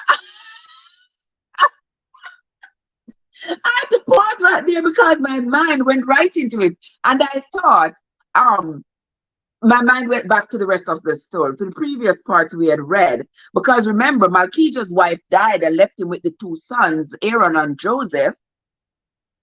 And they were teenagers. And so he was probably trying to find a wife that would fill the space for his wife, to be a stepmom to his sons. A son of woman still. David said, son of woman still. A son of woman still, yes. No matter how you're ugly, as long as you have money, brother, I'm coming for it. No man will take an ugly woman, but the woman not take no ugly man unless he have money. Unless him have money, David. He must have something else to work for him. He must have something else to work for him. Him can't just be ugly and broke and no use and dep on top and not doing a thing and all them. So, no, sir. That means he come empty as a gourd. We don't want that. You don't agree with me, guys? If you don't have one thing, you must have another man. You can't just come so with your two long hands. I remember every time I would say that, I have one friend, every time I would say something like people come with them two long hands. She's not Jamaican, so she don't understand the term. She would always say, what you mean? Should they cut off piece of the hand? What you mean? I always have to explain to her when I say people come with them two long hands. But anyway, we are going to continue. They were well past the age of needing a mother. Malkijah's home was the loveliest she had ever visited. The meal, the most extravagant she had ever eaten. Food fit for a king. Yet even as she sat at Malkijah's table, waited on by his attentive servants, eating his delicacies, she determined not to let his wealth dazzle her. Hey! Say a true lashos. It's true, sis. You know the truth. The promise of great riches seemed empty without love. A thought occurred to her as she took in her luxurious surroundings, and she spoke it out loudly. It's hard to believe that such wealth still exists when the drought has gone on for so long. Imagine. I'm not watching the chat. I'm getting the children ready for school. Okay. That's okay. That's okay, sis. I know it's the morning, everybody's busy, everybody's getting ready. But I appreciate you even listening. I sincerely appreciate you, my darling. And everybody else who is here. Don't forget to hit the like button, guys, and invite your friends to come on over into the morning reading. I sincerely appreciate each and every one of you. Oh, yes. So here, Chana is concerned. Is like she can't believe that there is so much wealth. There is so much in the king's house when there is so much drought and so much famine and everything that's going on around. But that's how it always happens, right? That's how it always happens. The rich seem to hoard all the resources to the point where they are at one end of the spectrum and we are at the other. They are at the spectrum of much and plenty, and we are at the spectrum of nothing. It's not like everybody is in the middle and everybody have enough to eat and everybody is comfortable. No, no, no, no, no, no. That's not how it is. It is them over there and we over here. And nothing in the middle. Yeah. So it's just rich or poor. So here, China is wondering, with all the drought and all the animals that are dying because of the drought and the wheats that have not come in, so the people can't make their bread, they are struggling, they're starving, they're rationing their meals. How in the world does the king have this much? How in the world does Malkesia have this much food? Well, he does. He does. Because he goes around and he collects. Remember, he has Nava's goats, and he has many other goats from people who have to give him their goats and their animals for payments. So he has more than enough. He has storehouses when there's much and plenty. He has storehouses where he's storing stuff. He's storing stuff. He's storing stuff. So even with the drought, he can probably afford to get water from somewhere. He can afford he has enough animals. He can send his servants on donkeys and horses to go get animals, to go get water from somewhere, to come feed his animals and come water the plants so they grow. So he will have, but the others will suffer. Yard Foods is in the place. Morning, Yard Foods. How are you doing, sugar? So good to see you, my love. How are you doing? Hope you're having a fabulous morning as we're over here reading the book on this foundation. Let's continue. Chana's right. How do you manage it? Abba asked. I'm fortunate to have enough manpower to keep my vineyards and gardens watered. See what I told you? All right. There are several springs on my property and a small pond I can draw from. You see that? He has springs running through his property. But he won't even give the people like water to water theirs. But yet, when their animals are meager from not having enough water or food to eat, he go take the animals as payments for monies that they owe. You are also fortunate, Chana said, to have watchtowers in your vineyards and a wall surrounding your home and servants to stand guard. Malkesia and his sons wouldn't be murdered in the night as they tried to defend their property, the way Yitzhak had been murdered. I recognize the need for vigilance, he said. There are Gentile settlements all around us. I'd never forgive myself if one of my sons or my servants was injured on my property. Their safety is very important to me. Block up. Block up one. Who knows? The conversation over dinner covered a variety of topics, including the Torah. Malkesia's knowledge of the law impressed Chana. The entire evening was so enjoyable she couldn't help comparing it and her charming host to the boring evening she had recently spent with the ill-mannered governor. The only hint Chana saw that Malkesia's estate might be less than perfect was in the sadness she saw on the face of one of his servant girls. Who is his servant girl? She saw the sadness on her face. Who is that servant girl? Who remembers? Anybody here remember? All right, that servant girl is Nava. Bet you it is, okay? She was young, perhaps her sister Sarah's age, with a lithe, grateful, graceful figure beneath her shapeless dress. Chana recognized sorrow in the girl's eyes, grief and depression in the slump of her shoulders. She moved in and out of the dining area with her head lowered, her chin pressed to her chest as she waited on the table. Then Chana noticed something else. Malkesia's older son, Aaron, followed the girl's every move, watching her the way a predator eyes its prey. The girl seemed very aware of his gaze, and along with the sadness, Chana also saw fear. Something wasn't right. As the meal neared an end, a servant bent to whisper something in Malkesia's ear. "I'm sorry," he said as he rose to his feet. "Will you please excuse me for a moment? I need to attend to this. I'll be right back." "Of course," Abba replied, and he continued his conversation with Malkesia's younger son. Chana rose quietly from the table and followed the pretty servant girl as she left the room with a tray of dishes. "Excuse me," she called as they neared the kitchen courtyard. "May I have a word with you, please?" The girl turned, her fear unmistakable. "Do you mean me?" "Yes. What's your name?" "Nava. Did I do something wrong?" The tray of dishes trembled visibly in her hands. "See, I told you it was Nava." "No, not at all.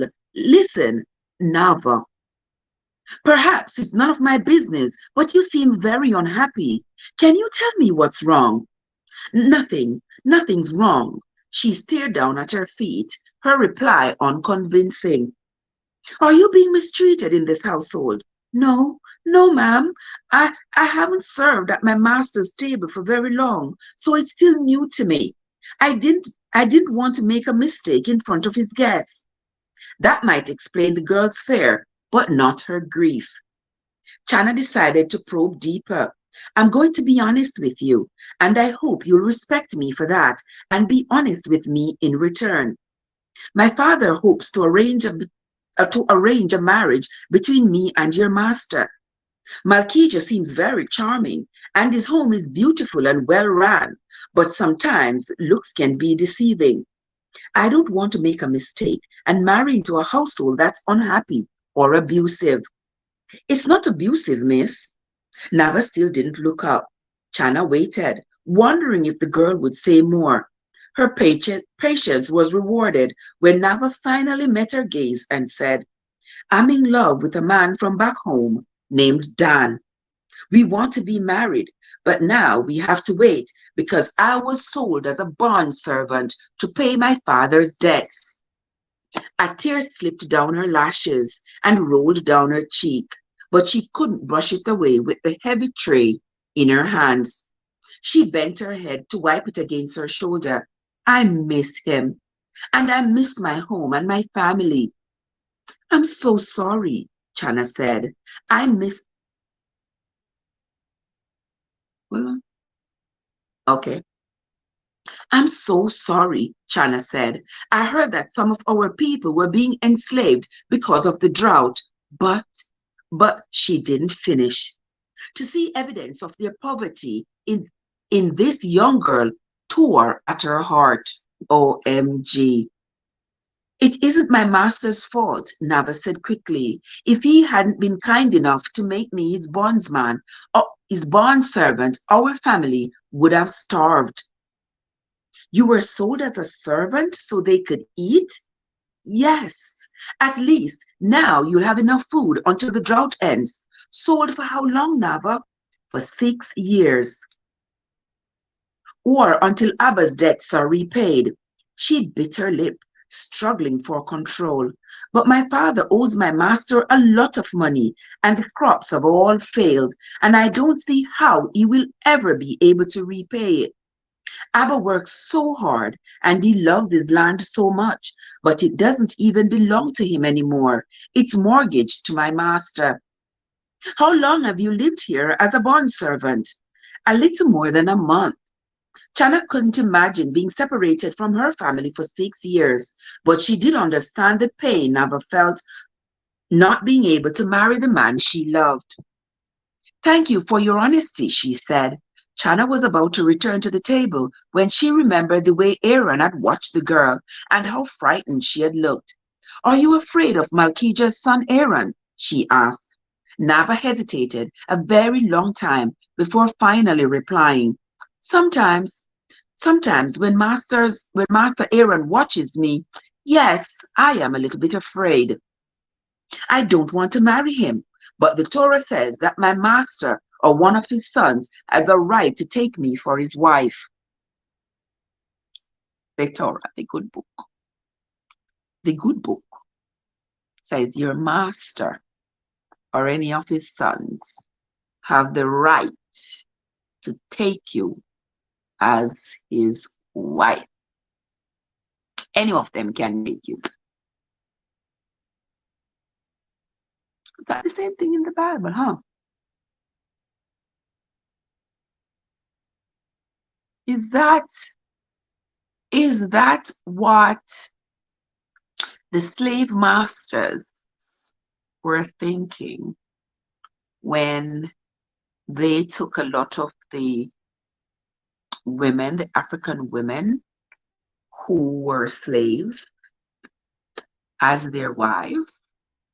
Is that where they got the idea from? What do you think? Let me know. Because I'm thinking that's where they got the idea of slavery from in the first place. From the good book. The good book. Okay?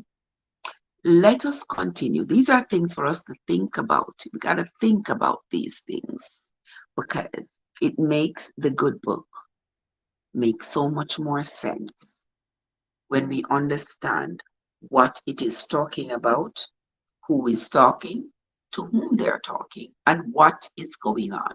All right? We can't be reading blindly and just calling words. Okay? Let us continue. Are you certain the Torah would force you to marry someone you didn't love? Nava nodded. I'm certain. Dan already asked the priest about it, and I'd rather be poor and marry Dan than stay here for the rest of my life, even if my master is rich. Chana saw the girl's dilemma. She longed to help her, but didn't know how.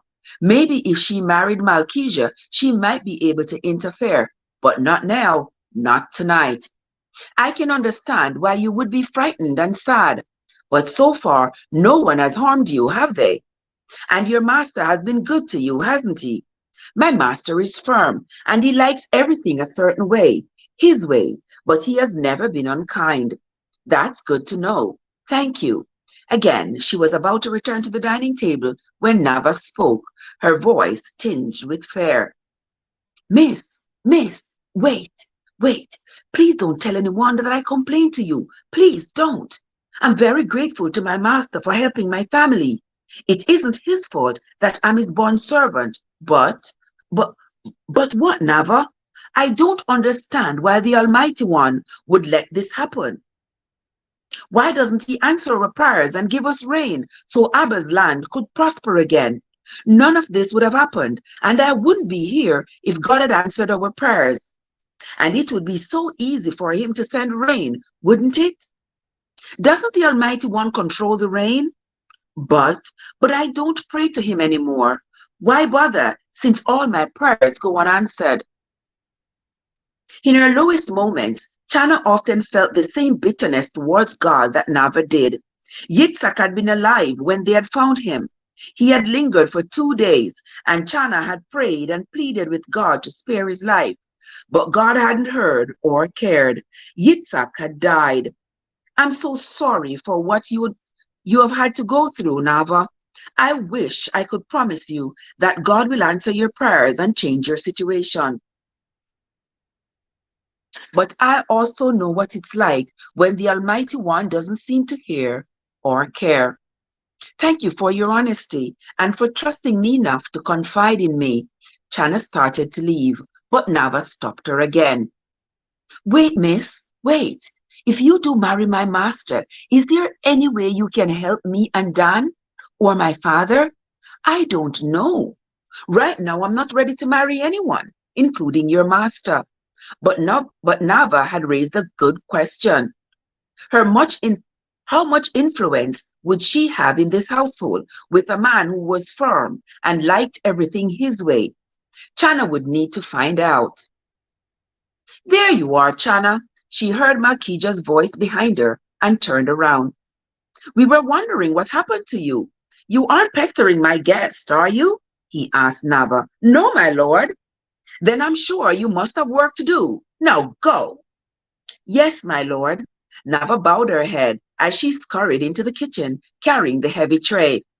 It's my fault, Malkija, not hers. I had a question, and I didn't want to bother you with it. It's no bother at all. Ask me anything you like.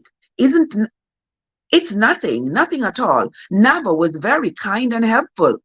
Embarrassment made Chana's cheek grow warm. She scratched to change the subject. Look, isn't the moon beautiful? It is. Come, I want to show you the view from the rooftop.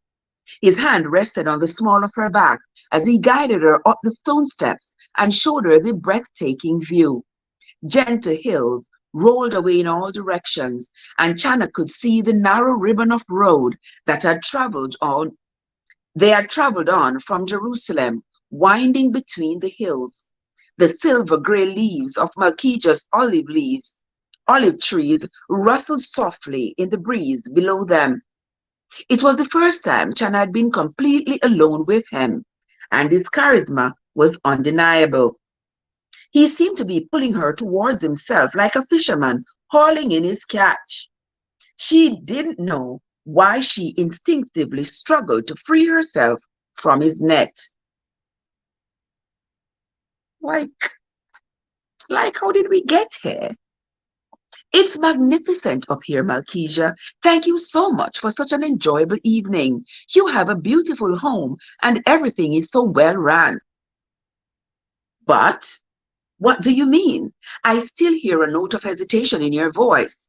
You don't seem convinced that you would be happy here with me. She didn't reply as her heart pounded harder. I sense you holding back, Chana. Is it something I said or done? No, you have been wonderful and charming and generous, and am I wasting my time by pursuing our relationship? She couldn't look at him. I honestly didn't know. Tell me what my next step should be. So he's already thinking that he's in a relationship, but Chana is not aware. Chana is not aware that she's in a relationship with him, but he already knows that they're in a relationship. She searched her heart for a reply before looking up at him. You told me that you wanted to marry again because you didn't think you would ever find happiness unless you did. But to tell you the truth, I'm afraid to let myself fall in love again. I'm afraid I'll be opening my heart to all the pain and sorrow I felt when Yitzhak died. I don't think I could endure that again. He covered her hand with his as it rested on the wall. But wasn't there joy too? Didn't Yitzhak bring you happiness? Yes, of course he did. When you close the door against pain, you are cutting yourself off from the possibility of joy. Oh, that's a nice thought. When you close the door against pain, you are you're cutting yourself off from the possibility of joy. I suppose that's true. Tell me, Chana, are you happy? She remembered how she had recognized the servant girl's sadness because it was so much like her own. No, I'm not really happy. Would you like to be? Yes. She was so tired of the blanket of grief that pressed down on her, smothering her, making her temper short, and stealing her joy day after day, draining her tears. She would like very much to be happy again, but she didn't think it was possible without Yitzhak. Believe me, I understand why you're afraid to love again, Malkija continued. But would you be willing to settle for contentment, for companionship, I believe we could find both of those things with each other because our stories are so similar. We understand each other's loss in a way that few other people can, and we both understand that our loved ones will always own a huge part in our hearts. She wanted to ask if he also felt bewildered and abandoned, resentful towards the Almighty One for taking the person he loved, but she didn't. He was waiting for a reply. Yes, she said finally. Yes, I believe I could find contentment here with you. It was the truth. Malkesia smiled. And what would the next step be? For you and me? Chana felt a rising panic as he drew his neck towards the shore, even if Malkesia did show enormous kindness and understanding. Maybe we should spend a little more time together to get to know each other.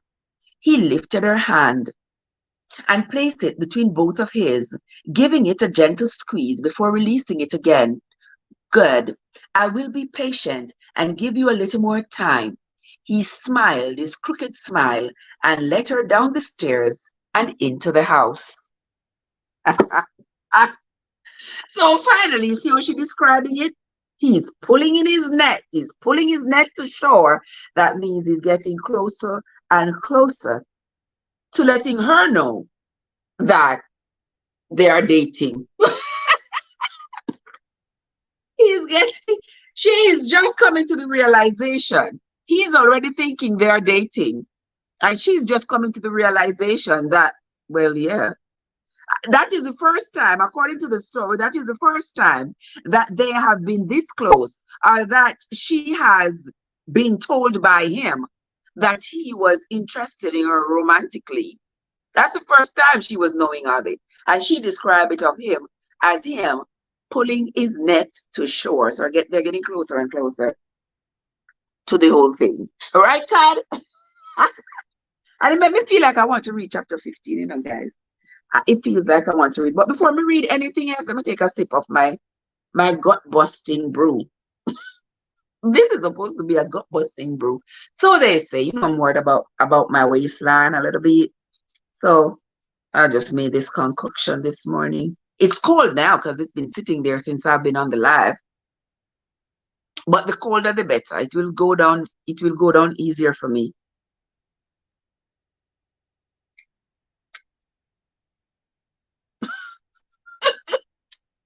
Wow. That didn't taste good at all. That was lime juice with cayenne pepper, cinnamon, water, and turmeric. Yeah, me hear somebody said to drink this first thing in the morning. So I'm going to drink it first thing in the morning and see what it does. I don't know, I've been drinking it for a few days, you know. And to be honest with you all, yesterday I go up on the scale and I was 179, down from 189. So I don't know if this will work or it's just me postponing the gratification of just eating, and eating the wrong things. But it's Easter time. And I bake bun. I not even want to tell you, so I bake the bun and eat it.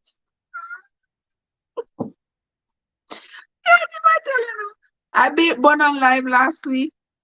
Ate the bun. Bake bun again. Eat the bun. Because the bun and cheese is so satisfying, you know? So now that I eat it, I got to drink me some.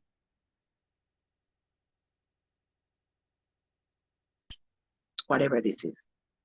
This concoction. So to make me better. Andrea is in the house. Andrea, what's up? How you doing? So good to see you, my darling. Welcome. Thank you so much for joining. As always, Andrea is coming with the prayer. Let me see what Andrea said. Good morning, guys. Bow our heads. Let us pray. I pray for you all today that God will give you strength and enablement. You and your family will have joy, laughter, and good health. Thank you so much, Andrea. Thank you so much for the prayer. Let the church say amen. All right, we are going to continue with chapter 15 of the book on this foundation. Chapter 15, the district of Beth Akerem.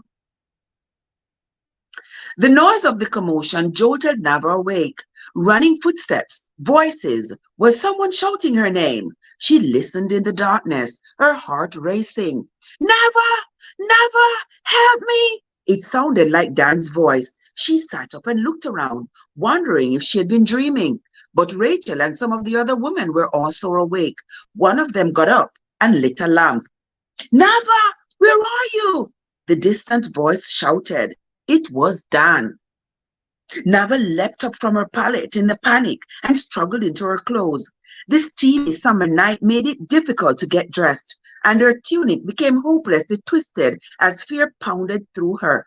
Several minutes passed before she could get straightened out, and she ran outside in her bare feet, unwilling to waste more time. The shouts came from the center of the compound near the kitchen. Other servants had awakened too and hurried there with her. Someone had lit a torch, and there was Dan in the middle of her master's courtyard, shouting and struggling to free himself as two burly men gripped his arms, trying to drag him away. Dan, I'm here, Nava shouted. She tried to weave between the gathering spectators, desperate to reach him. But someone grabbed her from behind, yanking her to a stop, holding her back. Stay here, girlie. Stay out of it. Shimon, her friend from the goat pen. Let me go. That's Dan. They're hurting him. But he wouldn't release her, in spite of her pleas. I have to help him, Shimon. Please. Stay here and wait for a master. He'll straighten this out. At last, Malkesia arrived, still fastening his robe, his sandals untied and flapping as he walked. Nava had never seen him look so angry. What's all this noise? What's going on? You are disturbing my guests. We caught a thief breaking into your estate, my lord. I'm not a thief. I told you I was just... Dan cried out in pain as one of the men holding him twisted his arm, cutting off his words. Andrea says, I pray that God will take our worries, failures, and anxieties away from us and our household. God's favor and mercy in our lives is in Jesus' name. Amen. All right. Thank you for that, Andrea. Thank you mucho, mucho. Thank you much, my dear. The evidence says otherwise, my lord. He scaled the wall to get inside, and we caught him sneaking around your compound. I came to see Nava. She'll tell you I'm not a thief. She knows me. Who is Nava? Who is he talking about? Malkesia asked. Nava started to reply, but Shimon cupped his calloused hand over her mouth, muffling her words. Hush, girlie. She struggled against him, but couldn't break free. Master Aaron had also awakened and stood outside with everyone else. He pointed to Nava from across the courtyard. That's Nava. She's your servant girl, father. Everyone turned to her as Shimon finally took his hand off her mouth. Dan is my friend from home, she said. Have known him all my life, and he isn't a thief. Maybe they're working together, my lord, one of the men holding Dan said. Maybe she's giving him information from the inside. Oh my God, they didn't even have a phone or anything. But let's see. I haven't stolen anything, and neither has Nava, Dan shouted. Again, the men twisted Dan's arms behind his back. Dan grimaced in pain, speaking through gritted teeth. I just came to see Nava. I just came to see if Nava was all right. Please tell them, Rachel, Nava begged. Please. Her friend from the kitchen stood beside her. Have a great day, Yard Foods. Thank you so much for coming, my sweetheart. I sincerely appreciate you. Tell them I was sleeping right next to you. We woke up at the same time, remember? I'm not a thief. But Rachel shrank back, too terrified to say a word. Would no one speak up to defend her and Dan? You had no right to climb over my wall, Malkesia said, or sneak around my home in the dark. You are trespassing. I was trying to find Nava so I could talk to her. I didn't know there would be a wall or that the entrance would be locked. I work with my father on our land all day, so I couldn't get here until after dark. It took longer than I expected, and everyone was asleep. Nava thought of the danger Dan had faced in order to see her, walking all the way from home at night, and she loved him more than she had ever thought possible. Suddenly, one of the spectators standing off to the side moved into the circle of torchlight. Nava recognized the woman she had talked to earlier tonight, the one who said she might marry the master. Malkija waited, she said. Malkija waited as she said, "May I say something?" Nava felt sick. What if the woman told her master how unhappy she was? Of course, Chana, Malkija said. "I'm so sorry about all this unpleasantness, and I'm sorry we woke you up. This must be frightening for you after what happened to your fiancé." "I wasn't frightened," she said with a wave of dismissal. "Listen, I spoke with Nava earlier tonight, and she told me she had a boyfriend back home, so I know that much is true. Maybe he really was coming to see her." I wonder if Chana talked too much. Aaron got his father's attention before he could reply. "Didn't you say you noticed that some wine was missing the other day, father?" OMG. You all are following the story, right? You hear Aaron talking about the missing wine? Remember, he and his brother stole the wine and told Nava to say that it was Shimon? Dan didn't take it. Dan didn't take it. Nava tried to shout. "You know who?" Shimon pressed his hand over her mouth again. "Be quiet," he growled. "You'll be in much worse trouble if you go accusing Master Aaron." Again, the woman named Chana spoke. "It seems to me it would be easy to prove the truth of this young man's claims. Did the guards find any stolen wine on him when they caught him? Or any with Nava for that matter?" "Well, did you?" Malkija asked the men who were holding Dan's arms. "No, no, my lord. We didn't find anything." Go search the girl's things," Malkija ordered. He turned to Chana as two of his servants hurried off, and his voice sounded gentle as he spoke to her. Some wine was disappearing from his storeroom. It wasn't Shimon, it was Shimon. It wasn't Shimon. It was Shimon. Can you something else? Winsome, what's up? How you doing, Sister Winsome? Welcome, welcome, welcome, Winsome. How are you doing, my love? So good to see you. Thank you so much for coming as always. Let me take a sip of my brew here.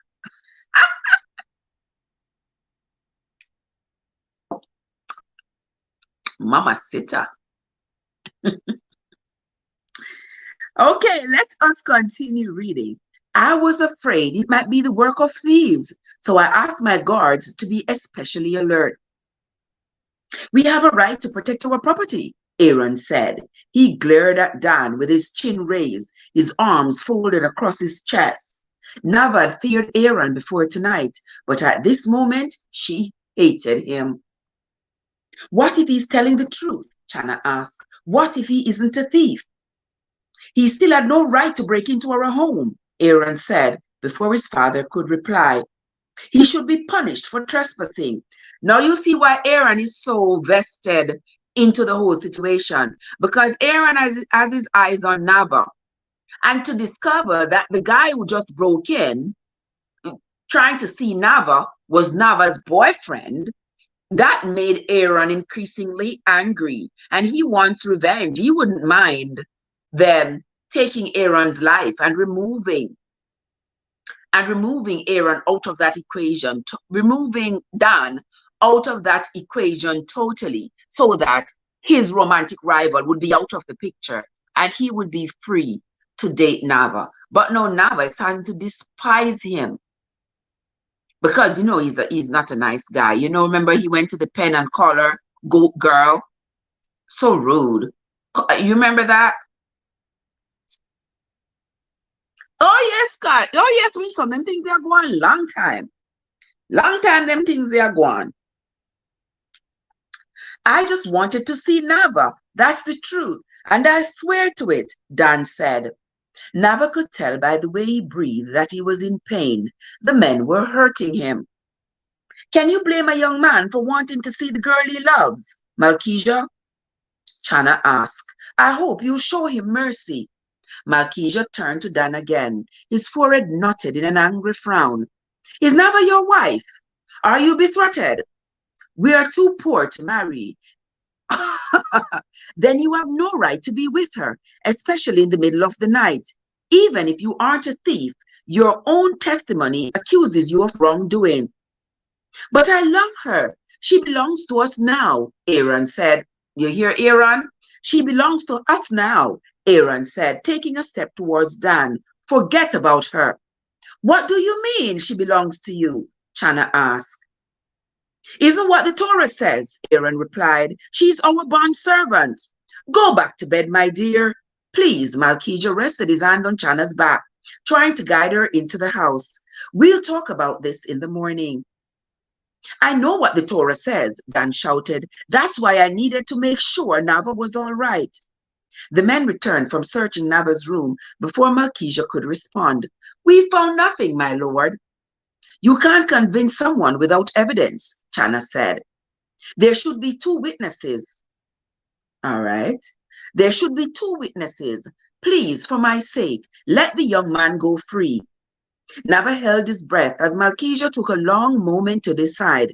Get off my property, he finally told Dan, and don't ever come near my home again. If you do, you will be punished.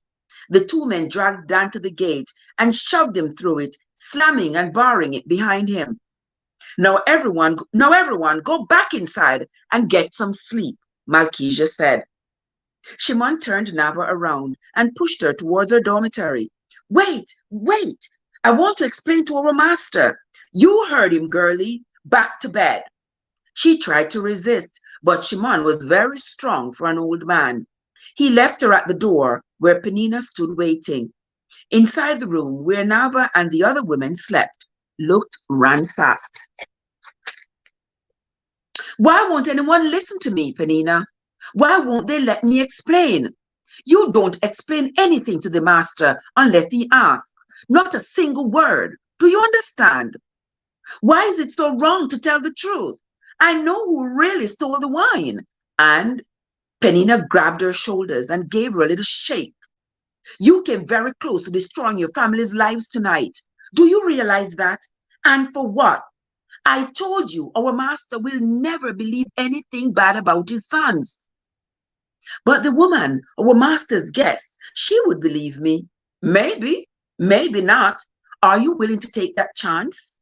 Nava started to reply, but Penina interrupted. You want to talk about truth? Here's the truth. So you'd better listen. If our master tosses you out, your family will have no way to live. What will they do then?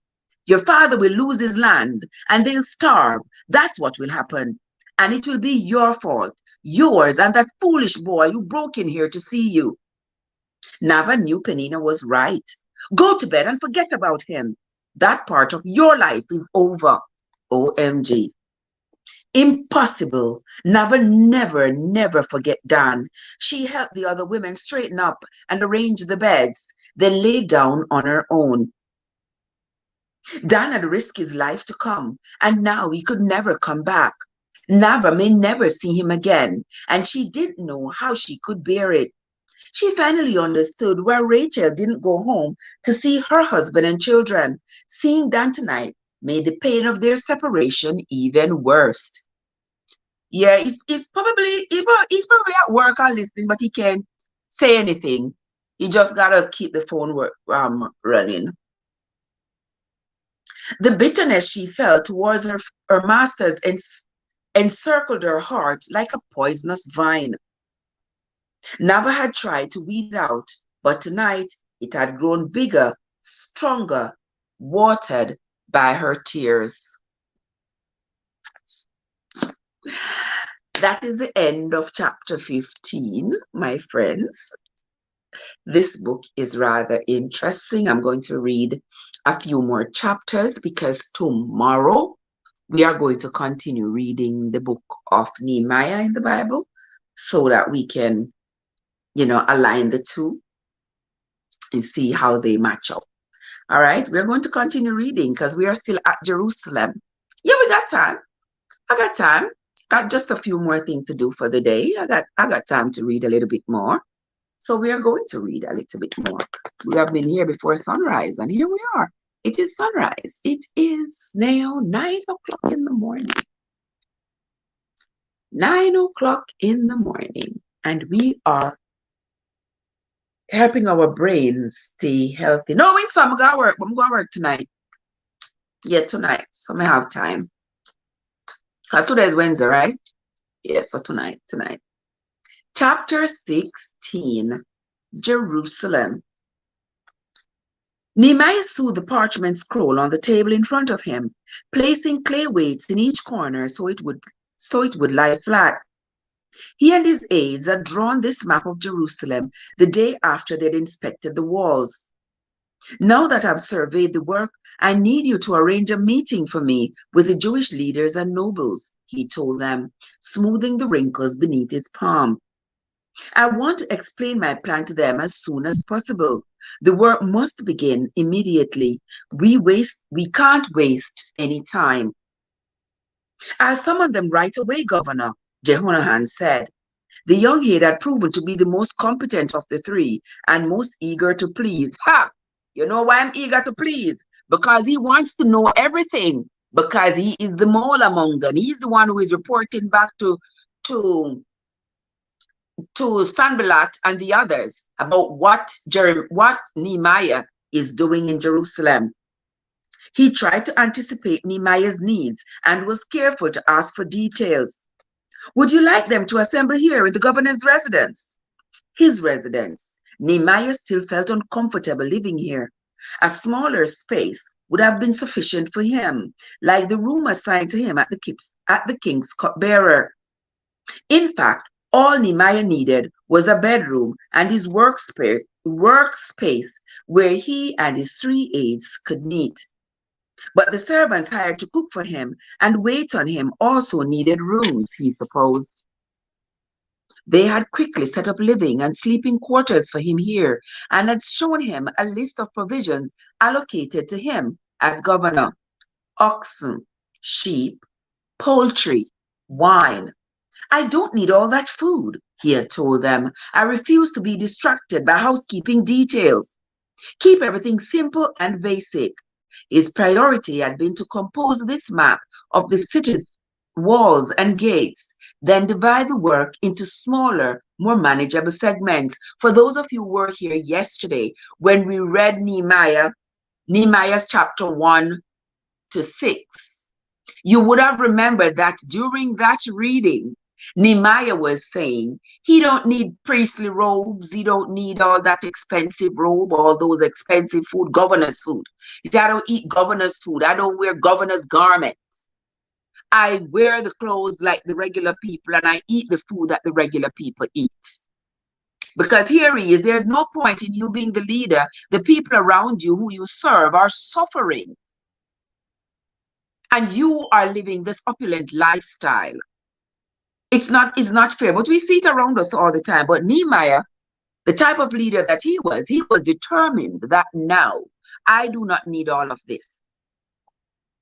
I assume the council chamber down the hall is the customary meeting place, he asked Jehonahan. It is. We should arrange the conference for 3 days from now if we want all the district leaders to come. It will take a day to deliver the message, another day for them to travel here.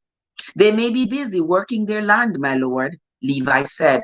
Nehemiah looked up at Levi and frowned. I was told there had been a prolonged drought, that there isn't much to harvest.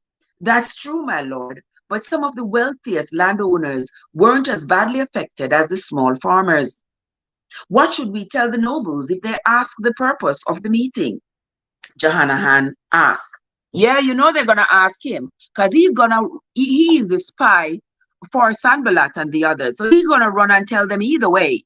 He's going to send a message over to them either way to let them know what Nehemiah's plans are.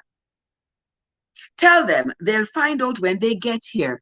I know our enemies will learn what we are doing sooner or later. I'd rather it be later. We'll deliver your message right away, my lord. The three men were partway through the door when Nehemiah stopped them. Wait, The priest should also attend the meeting.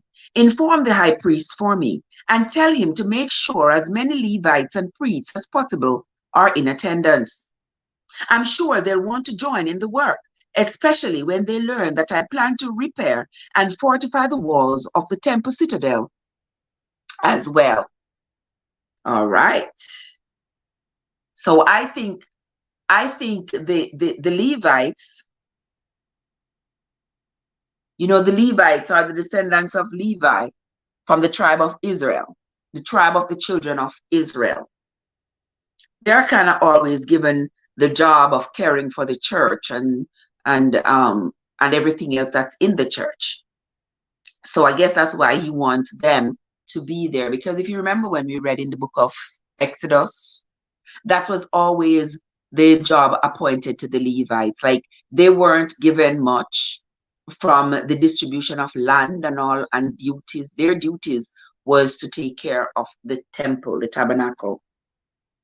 So he wants the Levites and the priests to be there to hear his plans. But if you invite the priests and Levites, my lord, your council chamber will be too small to hold everyone. Levi was right. Nehemiah had seen the long, narrow room where the council met. Is there another place that's large enough, Levi? There's the square where the water gate used to be. Will that work? Nehemiah thought for a moment, trying to recall what the square looked like. The area was large and open, but the rubble that had been shoved aside to create the space still lay in huge heaps all around it. Too depressing, he decided. Looking at the mountains of stones from the ruined Watergate will make our task seem overwhelming. If I may say so, my lord, the task already does seem overwhelming. The young aide, whose name was Rehum, still hadn't caught Nehemiah's vision. Nehemiah could have replaced him, but there was no one else. You may say that it seems overwhelming when you are talking to me, Rehum, but be careful not to say to anyone else. That kind of negative thinking will doom us before we start. I'm sorry, Governor. Now, what about the outer court of the temple? Is there enough room to meet there? Plenty, my lord. Thousands of people gather there during Passover. Thousands of people. Nehemiah had seen them flocking to the temple a few days ago on the 9th of Ab, the anniversary of the temple's destruction. Their desire to seek God's forgiveness had moved him deeply. The people, excellent idea, he said, resisting the urge to shout. We'll extend the invitation to them as well. We won't obligate them to come, but if they would like to hear my announcement, they'll be welcome. What would be the point of inviting the people? Johanan asked. The lack of security in this city has them living in fear. I want them to get as excited about rebuilding the walls as I am. That way, even if the leaders balk at the idea, perhaps the people will join in the work without them. We could easily arrange for the meeting to take place in the outer courtyards of the temple, Levi said, after one of the daily sacrifices. Excellent. God helped us to do the impossible 60 years ago and rebuild the temple, didn't he? He can point to the finished building as an example of what we can do with the Almighty One on our side. That's a lot of people to inform, my lord. Leaders, nobles, priests, and lay people. Then you'd better get started. 3 days later, Nehemiah's stomach fluttered as he surveyed the huge crowd gathering in the outer court of the temple after the morning's sacrifice. They didn't know him. He wasn't a proven leader. Would they listen to him? Could he convince them to undertake this project? He had watched King Artaxerxes in action over the past few years and knew that people eagerly followed a compelling leader, one who was decisive, inspiring, charismatic. Nehemiah was none of these things, but the hand of the Lord my God is upon me, he said to himself. He had instructed the nobles and officials and district leaders to assemble in the front below his platform to ensure they didn't miss a word. He also wanted to judge their reaction to his announcement. He recognized a few of the ones he had met, Shalom and Raphael from the district of Jerusalem. All right. I'd ask you all to tell me, what was Chana's Abba's name? You know, Abba is father. That's why everybody called their father Abba, because that is like daddy. But his real name was Shalom. Remember that. Remember that, Winsome, for the quiz Friday night. Yeah, his real name was Shalom. Okay. And Raphael from the district of Jerusalem. And you know who Raphael is, right? That was Yitzhak's father. Yitzhak was the guy who was going to marry Chana. All right, stay with me, guys. Stay with me. Okay? I want everybody to understand. I want us to all be on the same page. Some people can easily follow reading, and some people, they sort of miss it. They miss the names. They miss what's going on, even though in their subconscious they are following. All right? Malchijah, the leader of the wine-growing district west of Jerusalem, he saw that Eliashib, the high priest, had come. And Rebbe Ezra, you know, Ezra was a priest as well. The Rebbe didn't know what Nehemiah planned, but surely he would throw his support behind this project. Nehemiah gazed up at the cloudless sky, the summer sun already bleaching the color from it. He had fasted and prayed in preparation for this announcement, and the aroma of the morning sacrifice, pungent in the motionless air, intensified his hunger. He wiped beads of sweat from his brow, waiting until all but a few strangers had assembled in front of him, then held up his hand for silence. He would begin his speech without elaborate greetings or a lengthy preamble. You see the trouble we are in. Jerusalem lies in ruins, and its gates have been burnt with fire. The Almighty One's city, the place he has chosen to meet with his people, lies in disgrace, neglected, and defenseless. Our enemies can point to its destruction as a visible sign of the Almighty One's judgment. And that's exactly what these ruined walls symbolize. In fact, on the 9th day of this very month, more than 120 years ago, the enemy destroyed God's holy temple because of our sin. We just held a fast to commemorate that tragic day.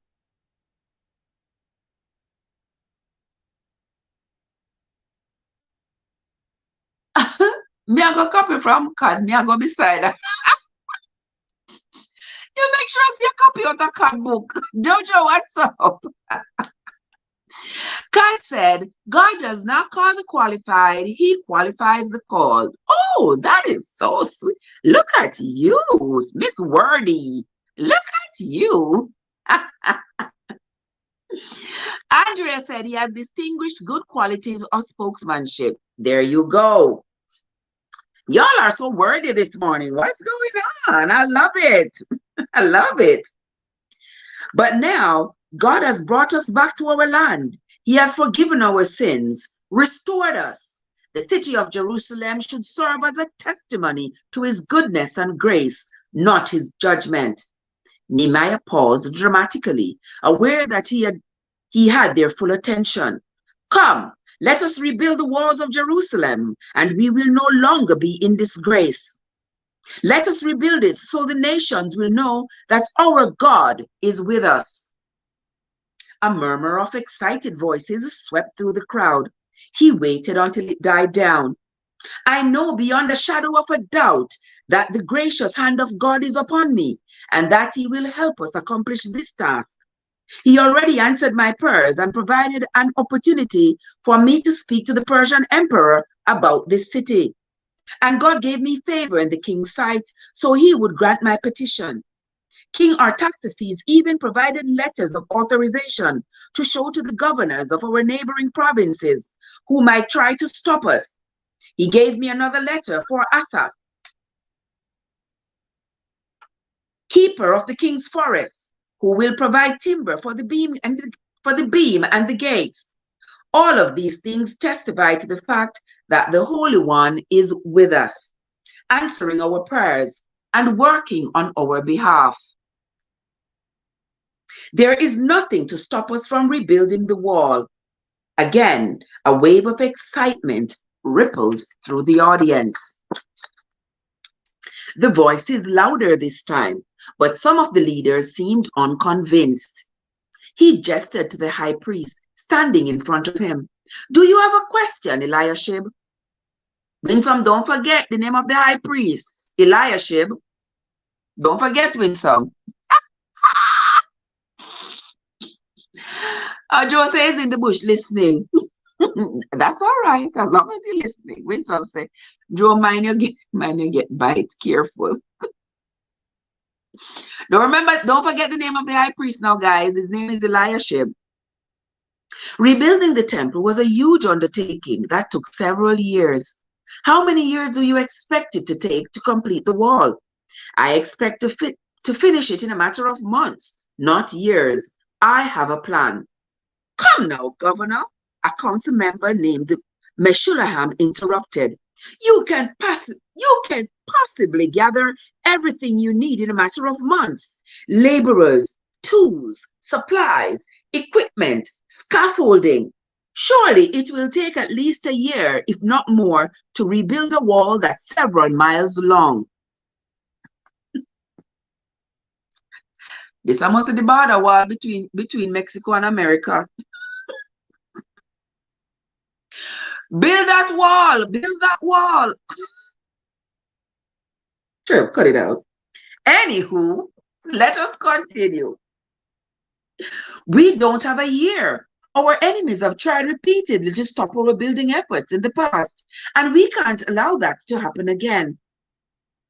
Even unopposed, the task will be impossible to accomplish in just a few months, Meshullam said. We don't have to get the man name, Meshullam. My plan is to divide the work into smaller projects and appoint a leader to be in charge of each gate or section. Guys, remember that's what we read yesterday in the book of Nehemiah. I keep saying, yes, the book of Nehemiah, where Nehemiah, he broke up the work. So instead of having just one set of people do the entire building and it taking longer, he appointed different people to build different sections of the wall. So for this mile, from this point to that point, Winsome, you and your family is going to build that, and I want it done in 2 weeks. Then for this section to the next section, Joe, I want you and your family to build that, and it mustn't take you more than the 2 months. And from the next section to the next section, Card, I want you and your family to build that. And that was how he was able to get the city rebuilt in such a short time, because everybody had to pitch in. Because after all, it's their city, it's their community. They are going to benefit from it. They are the ones who are supposed to build it. And I guess he was also thinking that when you are a part of the building of your community, it means more to you.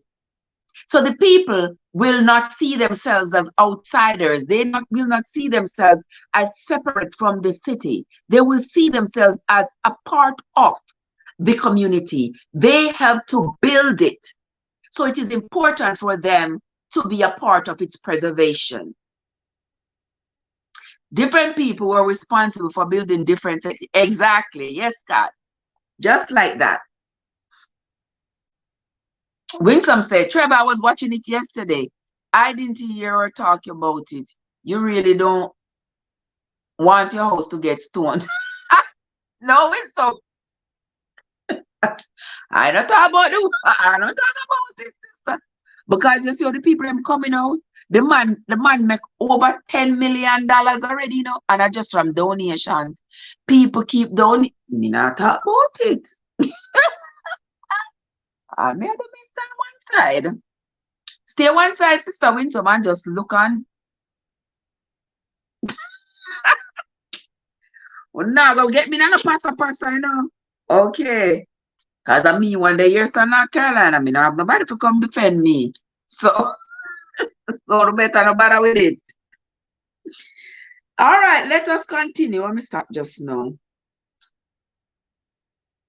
Oh, yeah, let me stop somewhere, but let's read. My plan is to divide the work into smaller projects and appoint a leader to be in charge of each gate or section. He will assess his assigned work and decide what needs to be done. I've already finished a preliminary inspection, and the wall's foundations look sound, especially the portions where the wall was built on bedrock. Some parts of the wall will have to be completely constructed from the foundation up. Other sections will need to be repaired, but are otherwise sound. And I saw several places that are going to need to be fortified and reinforced to make them strong again. The gates must all be built from scratch, of course. The leader in charge of each section will be responsible for finding his own volunteers and equipment and supplies, and he'll be responsible for supervising the work. The skilled architects and engineers and builders among us will serve as advisors. Our enemies will surely try to stop us, the district leader of Mizpah shouted. They have in the past. True. That's why we must work quickly so it doesn't happen again. Listen, the most important thing and the key to our success is that we must work together. We all need to understand the importance of this project, the urgency, and we need to work as one man to get it done. The Almighty One has provided an open door. We need to walk through it in faith, trust Him in our success. Distraction and funds for exactly, Andrea. In business, this is called happen skin in the game. In the game have been an invested interest you have invested in. When some say, drink water and mind your business. Let me just drink my little something as I mind my business. Because them people are them vicious, you know. Them vicious when them come after you. Lord Jesus, heaven help you. Do not touch it. Yes, my love. Exactly, Joe. Me not touch it in a big bird business at all. In business, this is what is called having skin in the game. You have vested interest. You have invested in the project. It's not easy to exactly. When you invest in the project, you know you are vested interest in it. So you are interested in its success and you take blame for its failures. What you're asking of us is unprecedented, Raphael, one of Jerusalem's district rulers, said. Remember Raphael, Winsome? Raphael is Yitzhak's father, don't forget. All right. Yeah, these are my answers. May I give you Friday, you know? Okay, don't forget. You are wrong. There is a precedent, the construction of God's tabernacle. Moses called for free will offerings from all the people in order to build it. No one was taxed or compelled to give, and all of the people, young and old, men and women, rich and poor, brought what they had and offered it to God. Some could give only a little, wood or yarn or spices. Others were able to contribute costly things like gold and silver and precious stones to create the high priest's breastplate. But no matter how great or small, everything the people gave was added together to accomplish the task. In fact, so many contributions piled up that Moses had to tell the people to stop. The tabernacle was quickly completed according to God's plan, and to his glory, Jerusalem's wall will be completed as well. Remember yesterday when we were reading? It said the priest had brought, the priest had gotten together and they had brought, let's read it again in Nehemiah. I read this morning. I have to put that up. But in chapter 7, chapter 7,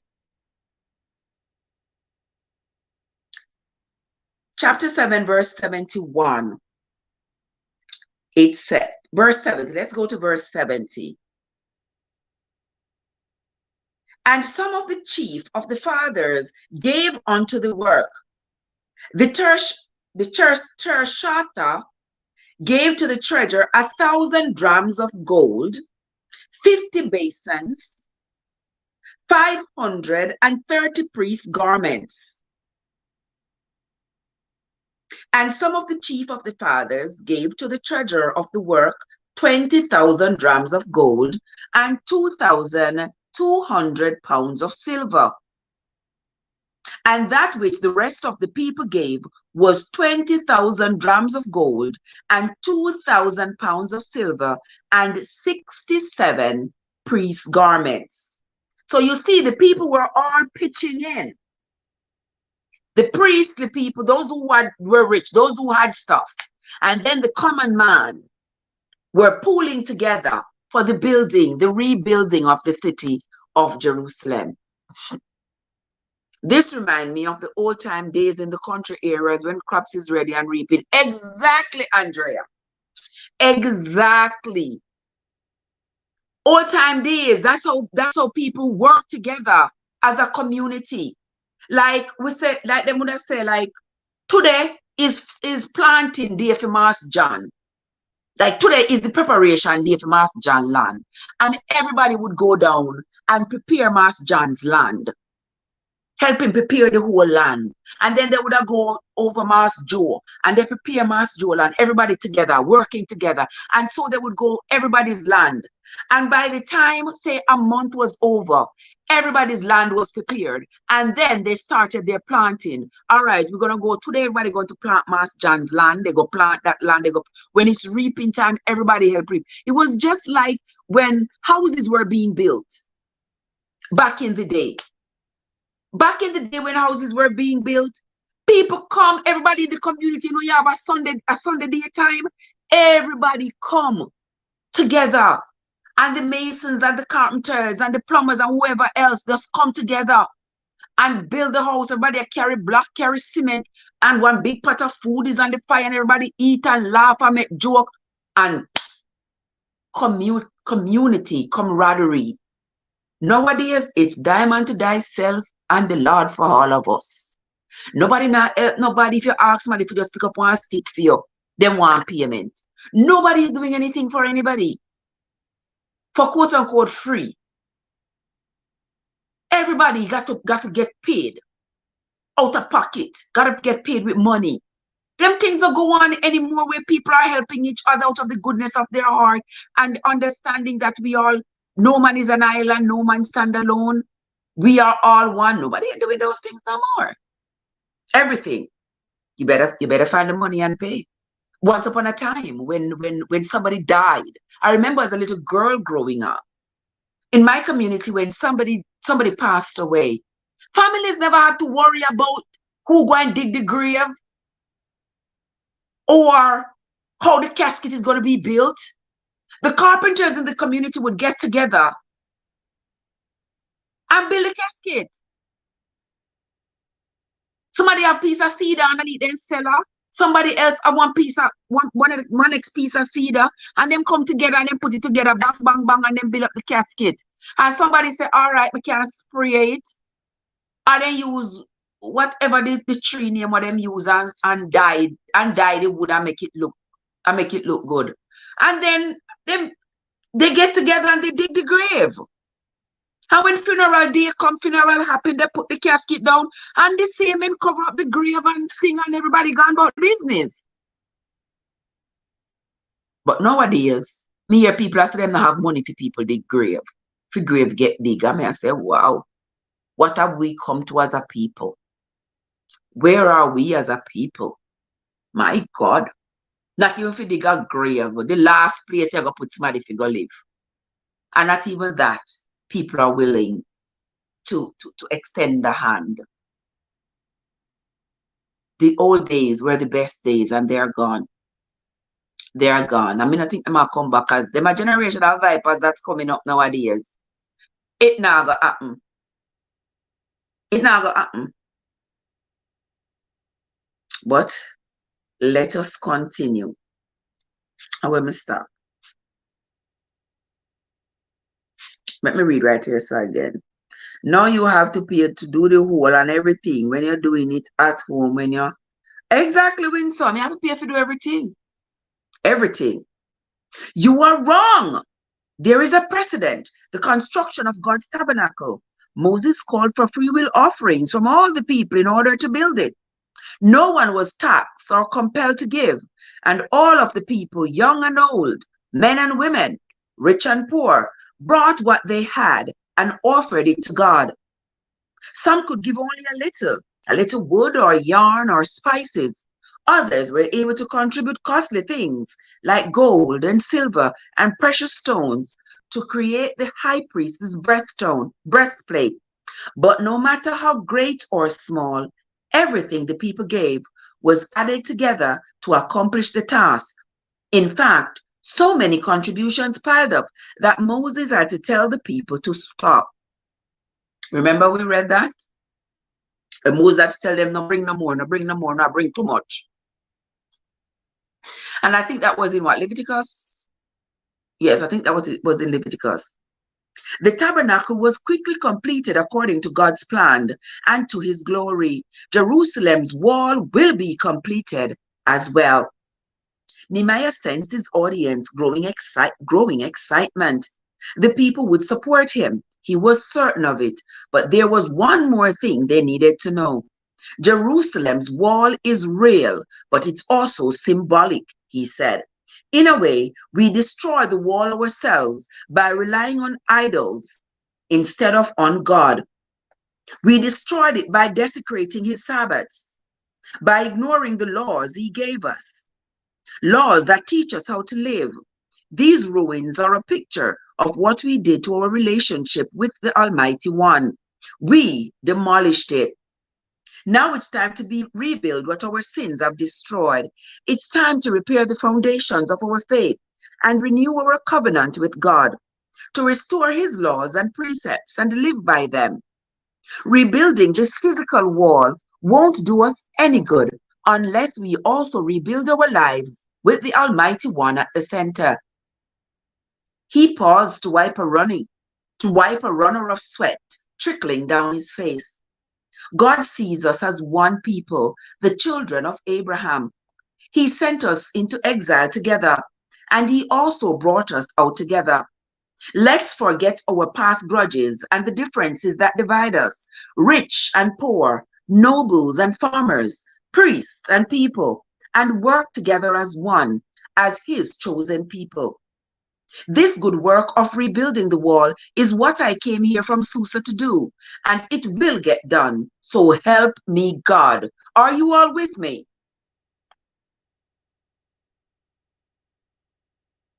A great cheer went up. Let's start today, someone shouted. Yes, let's do it.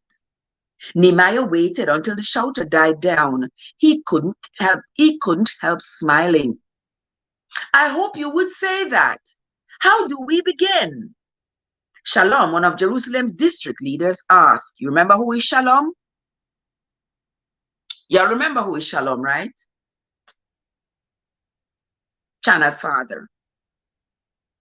Okay.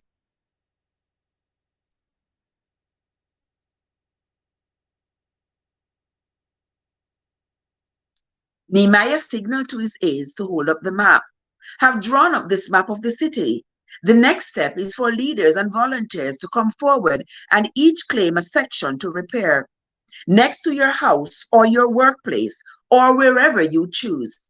Then gather your teams together so we can begin the work as soon as possible. Nehemiah stepped down from the platform to the excited buzz of voices. He felt as if he could sprout wings and fly, and longed to run to a section of ruined wall and start piling building blocks on top of each other right now. Nehemiah, someone called. He turned and saw his two brothers weaving through the crowd to join him, grinning broadly. Why didn't you tell us what you were planning? Ephraim asked, thumping his back. I thought I would surprise you. So, this is what you really came here to do? Anani asked. Rebuild Jerusalem? Yes, yes, and we are going to accomplish it together. He felt fearless and invincible, convinced beyond a doubt that God was with him. For the first time, he couldn't even remember such inexpressible joy filled him that he wanted to dance. Come work for me, you two. Move your families into my residence. Be my right-hand men. Hanani laughed. We are scribes, not builders. That doesn't matter. I need men of faith, most of all, men who won't lose heart. They assigned 3 aides to assist me, but I'm not entirely pleased with them. I'm with you, Ephraim said, all the way. Me too. Anani encircled Nehemiah's shoulder and gave him a quick squeeze. The wall was still in ruins. The job was immense. And for a moment, Nehemiah wondered if he truly did have the skills he would need to do this. He had seen firsthand the enormity of the task he faced, removing tons of rubble and rebuilding miles and miles of crumbled walls, not to mention organizing thousands of unskilled men into a competent labor force. And he would have to accomplish it all before his enemies had a chance to stop him. But in spite of his doubts and fears, Nehemiah knew that the Almighty One was with him, and he had never imagined that he could feel so happy. Welcome into the live, everybody. We are reading the book On This Foundation, written by Lynn Austin. Great book, yes, a great book. And the book is set in Persia. It is set in the era of Nehemiah, the king of Judah, who was appointed by Artaxerxes, and he brought back the children of Israel, the Jews, from Babylon, where Nebuchadnezzar taken them into slavery. And that's what we're talking about. That's what I'm reading. And I am reading also the book of Nehemiah in the Bible because the stories are similar. It's like the same story. It's the same story. One being told in the Bible and one being told in this novel. And so if you are new here, don't forget to hit that like button. Share out the stream. If you have not hit the subscribe button, now is a great time to do so. My bark is worse than my bite. Come on over and join with me. I love your company, everybody. I love your company. I love it. Now you have to pay to dig the hole and everything. Yes, Sister Winston, when you have the land, you have to pay to do everything. Exactly. You have to pay to do everything. Nobody doing nothing for free. Nobody not even lifting a block. When I was a child, parents used to send them teenage people. Send them people, said, go on, go help, lift up one block. Go on, go help carry some stone, some gravel, something. Go on, go help. And you get a sense of community, a sense of community pride. But nowadays, not so. And them I do want to be chopper and thief and sitting. Elation of his accomplishments and cooperation of the others. Exactly, Andrea. He was super excited that he was taking on this task and he had the support of the people and he felt good about it. You know, that's how, like, when you are going to take on a new adventure, when you're going to do something, that excitement, the butterfly in your stomach, you feel so strong, you feel invincible, you feel like, wow, yeah, we can do this. And when you get that fire in your soul, that's when you get up and do what you gotta do. Yeah. When some say they love God, it's true. We are not as loving and caring for each other as past generations have been. We have not been. And it's sad, but you know, it is what it is. Let me put on a little lipstick here. So I like the lipstick color here, kinda neutral. You know where me get it from. Milani. It's a Milani brand. Maybe CVS. Maybe CVS have the pants there. Because CVS I put these colors on sale, but like the colors that everybody buy. Yeah, them never put them upon sale at all. What can't say, sound like the dead will soon have to go get up and dig his one hole and then lie down again. Ah, true.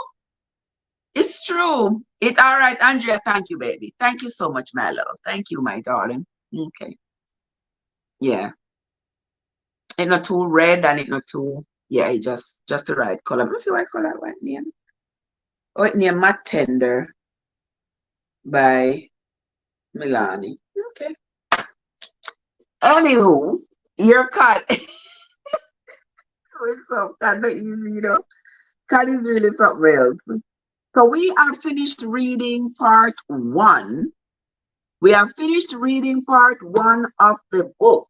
Guys, I'm excited. I'm excited. When we don't read this, you know, so I want to review figure right and then move along. Yeah, before I can review when we're done. Winsome says she love it when it's red. Really, Winsome? You love it when my lips red. Lord of mercy, Winsome. I want me to go do with you, no Lord.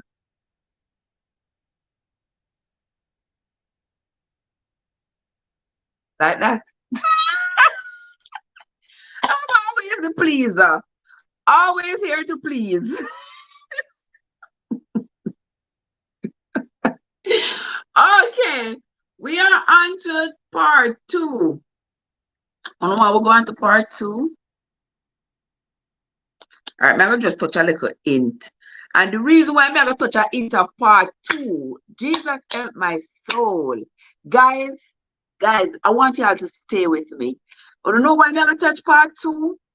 Because all the stuff that we have read and studied in the Bible before, it's coming up in this book. I wonder if this book have a part two. I wonder if she has written any other books like this.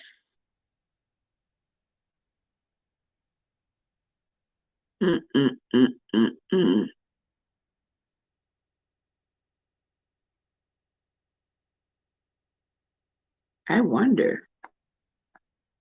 But anyway, we are going to continue reading. Let's read part two. Chapter 17, Jerusalem.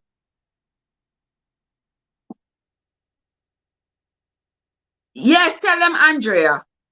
Tell them for me. Tell them. Tell them. Tell them need to like up the live, gentle people. Once you come in, yeah. Even if you're not going to stay long, just hit the like button and call it a day. Come on. Chapter 17, Jerusalem. Chana pulled a fist-sized lump of dough from the bowl and absently rolled it into her hands to form a ball. All morning, she had been unable to stop thinking about the governor's speech and his determination to rebuild Jerusalem's wall. If only he had come a year sooner, his wall might have saved Yitzhak's life. She would be a married woman by now, perhaps holding a child in her arms. The excitement she had felt the morning Nehemiah explained his plan still sent shivers down her spine. The community would work together as one people. Every man in Jerusalem had volunteered to help, and she longed to join in this great work. As she patted the dough between her palms to flatten it, she suddenly stopped, her task forgotten as an idea began to form. She chased the idea down different paths in her mind, asking, what if and why not? And the seed of the idea slowly grew into a conviction of what she must do. Chana, one of her sisters, threw a pistachio at her from across the courtyard, barely missing her head. Your bread is burning! She dropped the unbaked dough into the bowl and quickly yanked the burning flatbread from the stone griddle. Too late, the scorched bottom was as black as night. What's wrong with you this morning? Judith asked. You are sitting here, but your mind may as well be in Susa. I've been thinking about something, Chana said. Getting engaged to Malkija? No, not that. Although she could easily imagine herself living in his beautiful home, enjoying the luxury of servants, being free from the need to bake bread or steamy summer days like this one.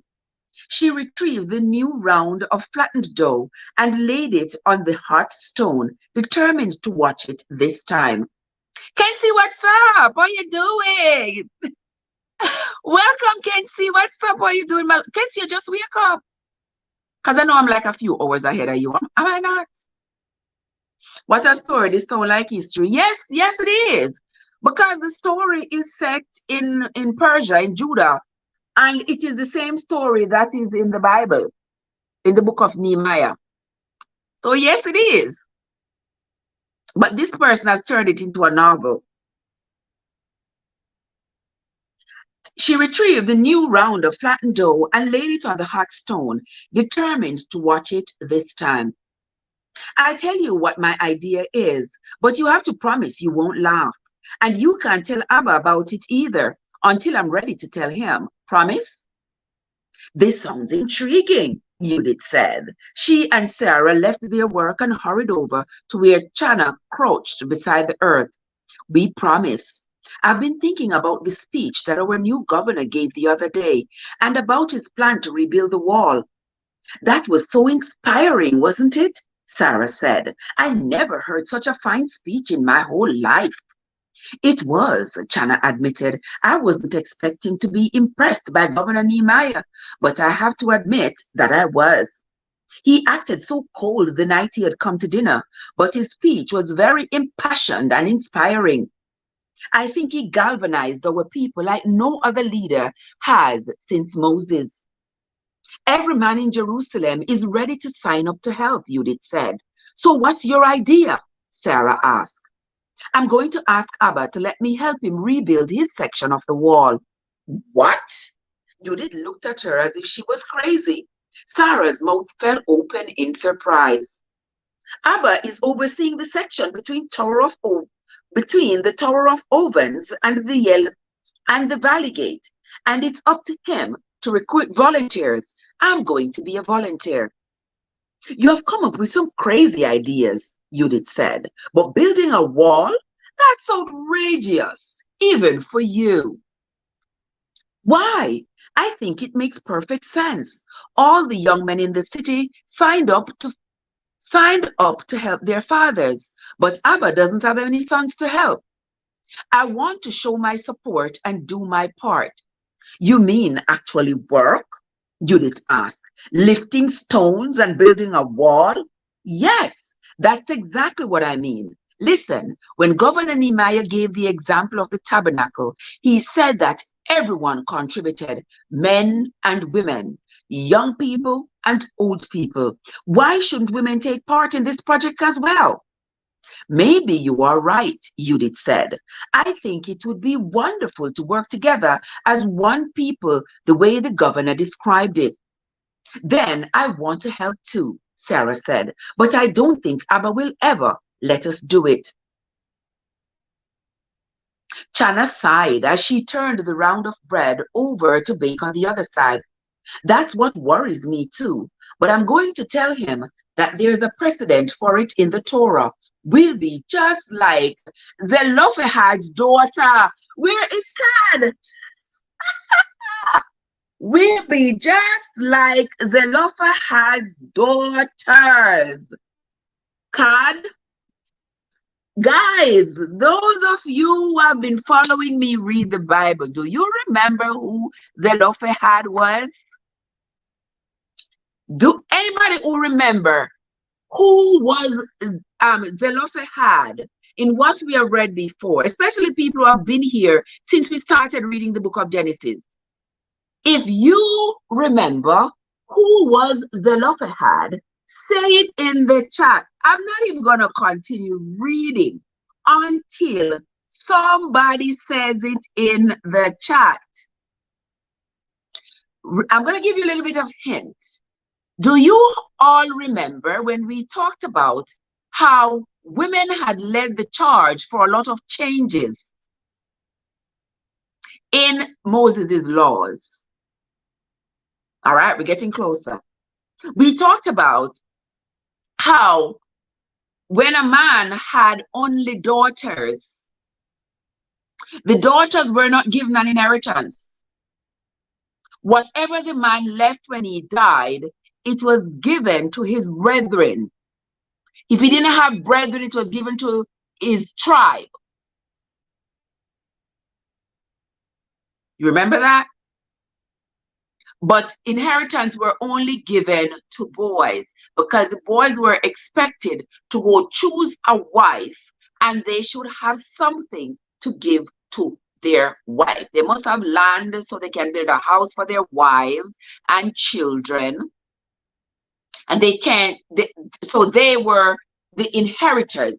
They received whatever it is that their dad would leave. The girls received nothing. And that's just from their patriarchal laws of Moses. All right?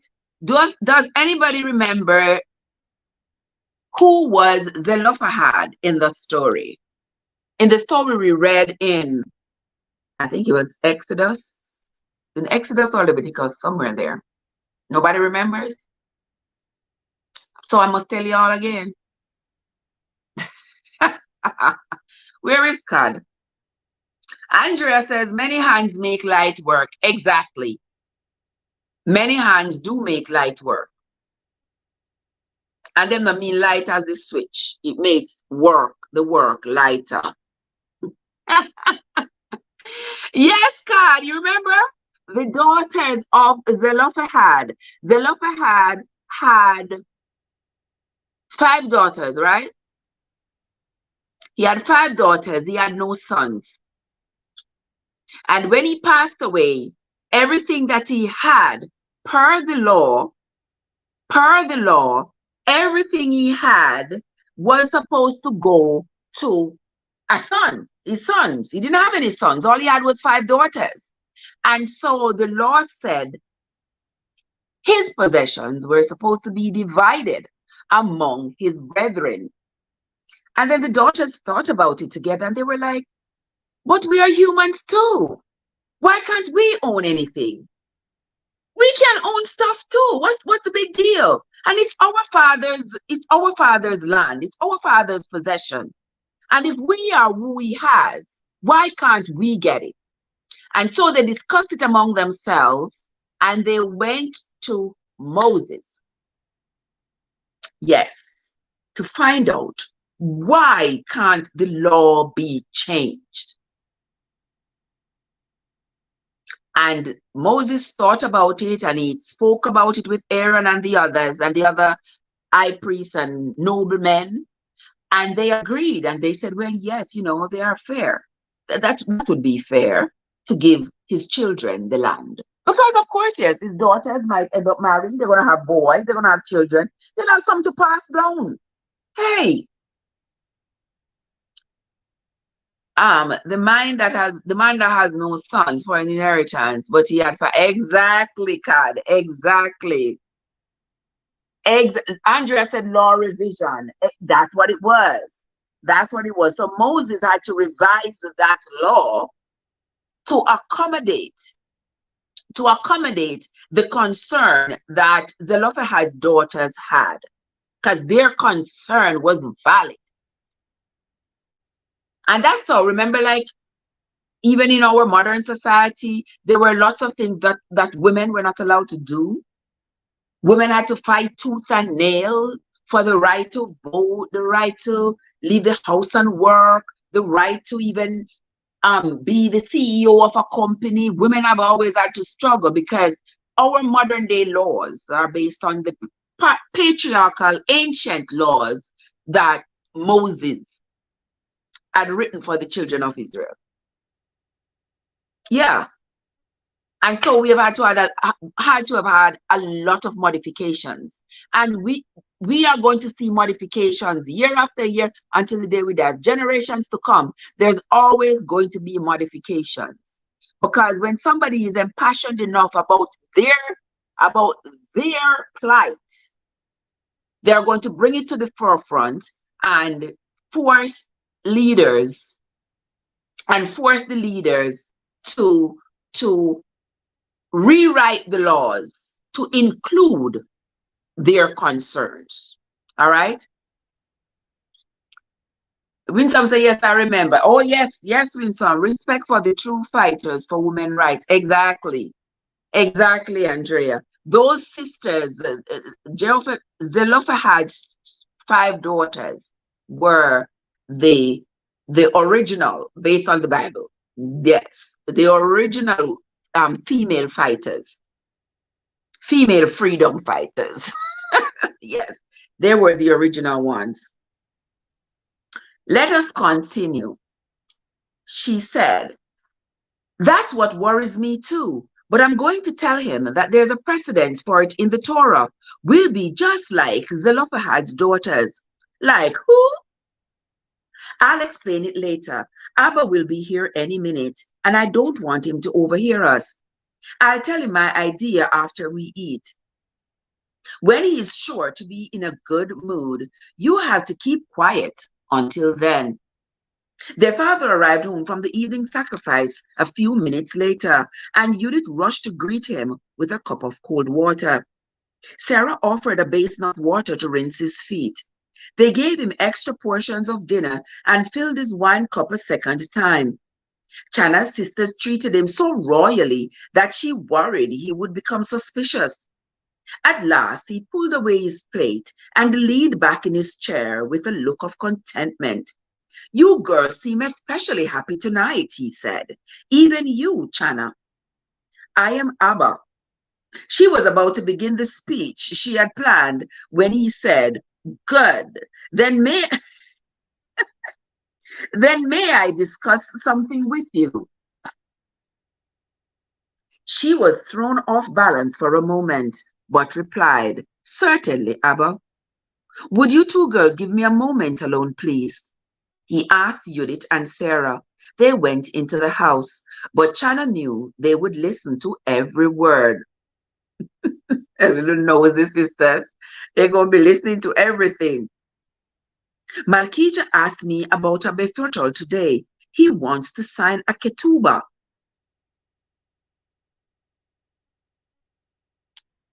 He wants to sign a ketubah. I guess that's a marriage agreement, eh? Let me look it up. Let me look it up, my people. Ketubah. He wants to sign a ketubah.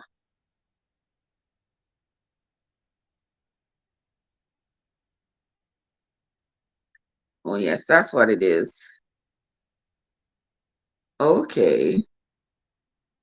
All right. The ketubah is a standard marriage contract that Jewish law requires a groom to provide for his bride on their wedding day. It is intended to protect the woman primarily by establishing the man's financial obligations to her in case of divorce or widowhood. All right, there you learn something again.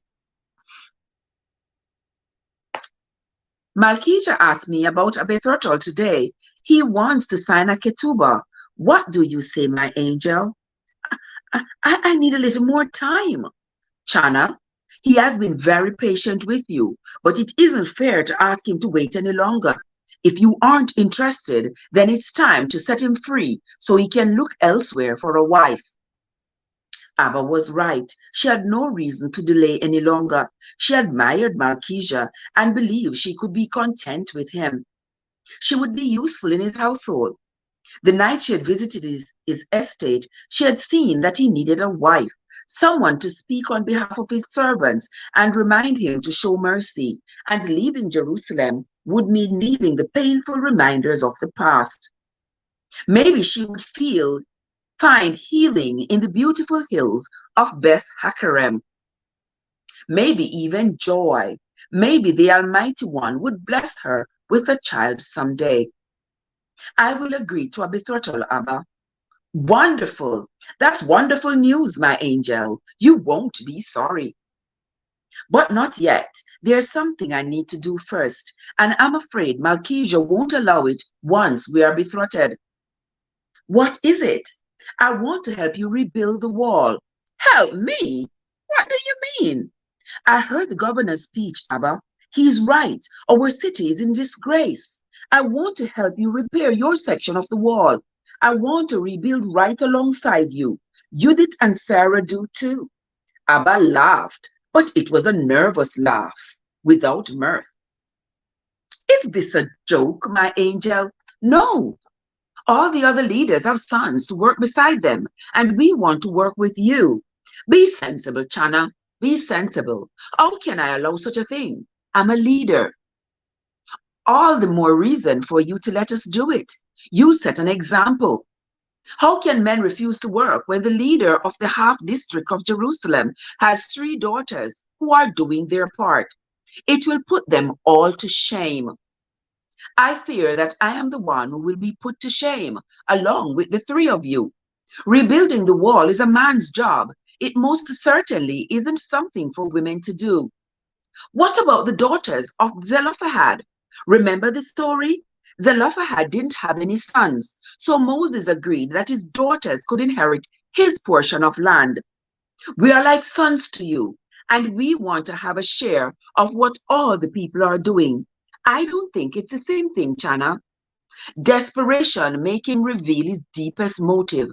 Listen, if I could just do this one thing, pile stones into a wall and build a fortress to keep out murderers like the men who killed Yitzhak, maybe I'll be able to heal from his death. Then I'll be ready to accept Malkijah's proposal. Are you bribing me, my angel? She managed a small smile. If that's what you call it. And what will happen when Malkijah sees the woman he hopes to marry working on the wall like a common laborer? Have you thought about that? He will be outraged. I wouldn't blame him if he changes his mind about you. Then maybe it's better that he learns what I'm like now before we are betrothed. Better that he knows I have my own mind and that I'm not afraid to speak it. If he is outraged that I want to support my father and rebuild my city, then I don't want to marry him. I'll have to think about this. The door to the house opened and Judith and Sarah poured in. They poured in like water spilled from a jar, unable to keep quiet a moment longer. Please, let us do this, Abba. Please, Judith said. You want to build the wall too, Judith? Truly? Really? What will Alan think? I thought you were interested in him. I don't care what he thinks, or what anyone else thinks for that matter. I also want to help, Sarah said. Sarah, my little cherub, did your sisters talk you into this? Not at all, Abba. I think it's exciting. I'll finally get to do something besides cook and do boring housework all day. It'll be fun to be part of something this big. Abba took both of Chana's hands in his. How are you going to lift heavy stones with these delicate hands? How can I bear to see your fingers smashed and scraped and bruised? There must be plenty of other tasks we can do besides lifting stones. The important thing is that we'll be there, alongside you and the other workers, doing our part. Please don't say no, Judith said. Please, let us do it. Yes, please, Abba, Sarah echoed. Chana could see his indecision. He released her hands and squeezed the bridge in his nose between his fingers. This isn't fair, he said. You know I can't say no to my girls. Then don't.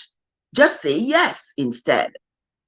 Everyone in the province of Judah is helping, Judith said. Every man, maybe. I dare say my daughter would be the only woman. You should be very proud of us for that, Chana said. Abba gave a tired groan. I must be crazy for saying this, but I tried to find something for you to do, but only. Thank you, Abba. They all fell over him, hugging him and kissing his cheeks. But only on a trial basis, he said, trying in vain to fend them off. Maybe you can bring lunch or water for my workers. Maybe move a few small stones, Chana said. We'll see. Chana laughed and kissed him again. For the first time in a very long time, she felt truly happy.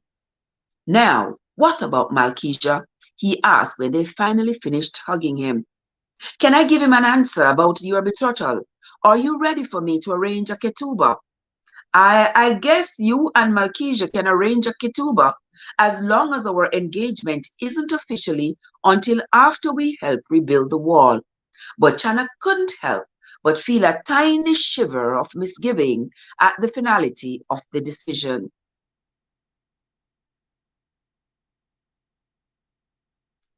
Chapter 18. Chapter 18. Samaria. Remember who was in Samaria when Nehemiah stopped there? That's where Sanballat and Tobiah and Gershon and the others were. Let's read. Chapter 18, Samaria. Welcome into the live, guys. Don't forget to hit the like button. Share out the stream if you have not yet hit the like button. Go ahead, hit the like button. And if you have not yet subscribed to the channel, now is a great time to do so. Let me wet my whistle a little bit more with this cold brew.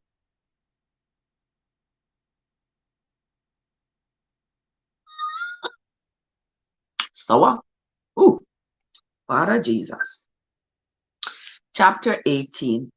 Tobiah had a lot of time to ponder what his next move should be as he left his Amorite capital early in the morning for the long journey to Samaria on horseback.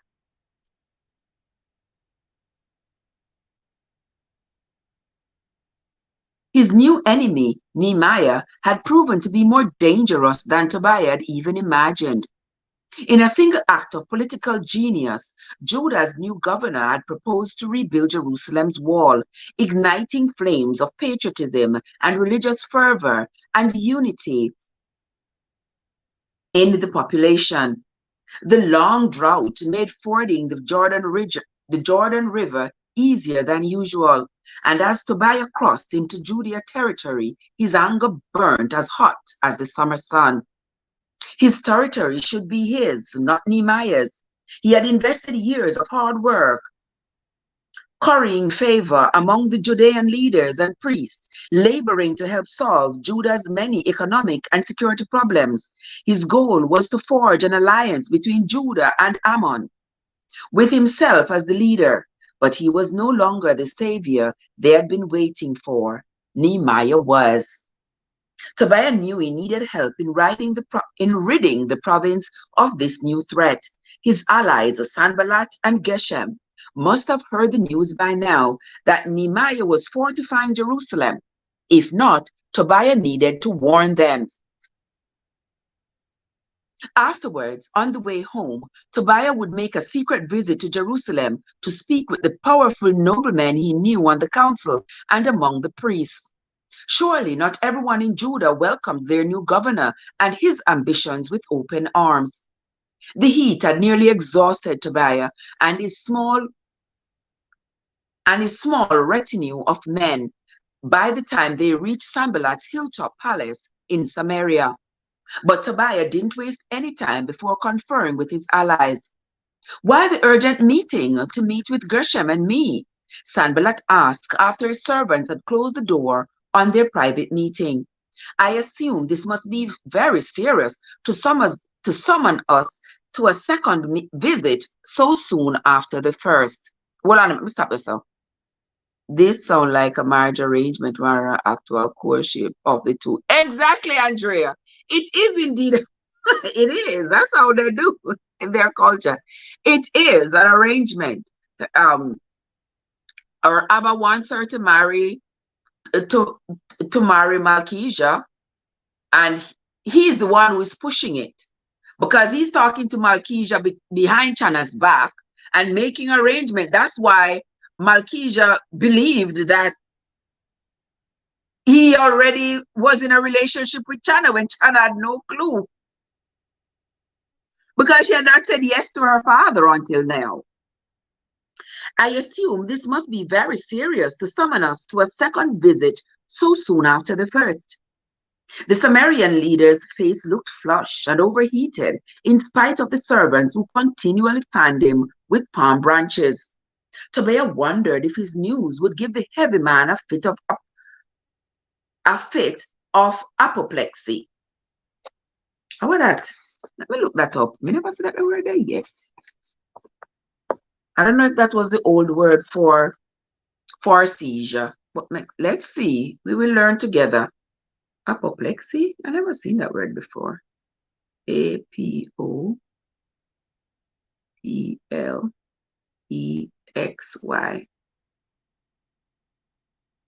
Apoplexy. Oh, yeah, something like a seizure. Well, in the context, that's what it would mean. Yeah, unconsciousness or incapacity resulting from a cerebral hemorrhage or a stroke. Okay, now I know. You see why learning is such a good thing? Let's continue. Tobiah wondered if his news would give the heavy man a fit of apoplexy. It is serious. I sent 2 of my men to visit my son in Jerusalem with orders to follow Judah's new governor. Jehonahan even managed to be appointed as one of Nehemiah's aides. Aha! All right, you know, remember? That is the mole right there. They found out what his agenda is and why he came to Jerusalem. Tobiah paused, waiting to see if they already knew. It appeared they didn't. Tobiah's robe clung to his sweaty back as he sat forward in his seat. Nehemiah drawn up plans to rebuild Jerusalem's walls. He has the full support of the people. The work will begin immediately. He's fortifying the city? Gershom asked. Why? Don't be naive, Sanballat said. Why does any leader build walls and citadels? He wants freedom, power, self-sufficiency. The letters Nehemiah showed us from Susa didn't say anything about building a fortress, did they? Tobias asked. He wished now that he had studied the letters more carefully instead of trying to show his disrespect by ignoring them. But since that's what he is doing, he is obviously going behind King Artaxerxes' back. Andrea said to strengthen their assets and wealth. That is it. That is the truth. I agree, Sanballat said. The Persian king couldn't have known that what Nehemiah intended, or he never would have allowed it. A fortified city is the first step towards rebellion, a necessity for an independent nation. We need to send a message to King Artaxerxes immediately. What else did your informants tell you? Gershom asked. His anger was clear in his dark frown, in his incessant pacing. He had risen from his chair at Tobias's news, as if already imagining how an independent province of Judah would threaten his trade monopoly. It seems Nehemiah gave a speech at the temple in front of all the leaders and priests and people, Tobiah continued. According to my son, he mesmerized them and rallied them into action. There was a stampede to volunteer for his massive building project. Everyone is getting involved. Their enthusiasm won't survive this heat, Sanballat said. He looked uncomfortable in the ridiculous, ornate robe he insisted on wearing even on the hottest days. But in spite of the Samaritan leader's words, Tobiah could tell that he was worried.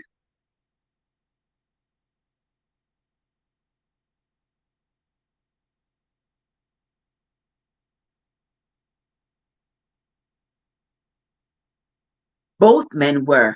When this summer heat wave breaks, the rains will come, Sanballat continued. The work will have to be stopped during the rainy season. After that, it will be time for the people to return to their homes, to plow and plant their crops. The enthusiasm of the masses won't last after that. It really does last for very long. Tobias shook his head, wishing he could believe Sanballat's confident prediction. His allies hadn't heard the first-hand report about his compelling new leader, as Tobias said. Nehemiah is proving to be a very inspiring leader, Tobiah told him. He has everyone in Judah convinced that the wall can be rebuilt in a matter of months. They are cheering him on, offering their full support. Months? Gershom gave a derisive laugh. Impossible. I've been to Jerusalem. I've seen the destruction. There isn't a single gate that's still intact. Gershom is right, Sambalat said. Besides, how can Nehemiah afford the supplies he needs? He claims to have a letter from King Artaxerxes addressed to the keeper of the king's forest, granting him permission to cut all the timber he wants. Where will he get a workforce of experienced builders? Sambalat asked. Most of the Judeans are farmers and shepherds. He asked all the people to volunteer as the workforce. Amateurs. What do they know about constructing a city wall? It will topple over in the first strong wind. I think you are missing the point, Tobias said. It doesn't matter how he plans to rebuild the wall. What's alarming is that he was in Jerusalem for that, barely a week, and he already managed to gain the full support of the masses. He somehow inspired them to forget their differences and work together on a common project. An enormous, impossible project. That's a clear display of leadership genius. From there, it's not a huge leap to imagine him starting a rebellion, convincing the people that he is the promised Messiah. Except for one thing, Sambalat said, he hasn't solved their economic problems. How does he plan to pay for all the costs involved in rebuilding this wall? The people can't afford higher taxes. So his only recourse will be to suspend tribute payments, either to our provincial treasuries or to Persia, or both. Withholding tribute would definitely constitute a rebellion, Tobias said. He suddenly realized that because of the close ties he had fostered between his own nation and Judah, his political power and governorship also would be in jeopardy if the Persian king responded with force. He closed his eyes as he caught a glimpse of his own small empire toppling. Nehemiah had to be stopped. I think we needed to pay a state visit to Jerusalem, Sambalat said. And do what? Tobias said miserably, slumping back in his chair. Do you have a plan?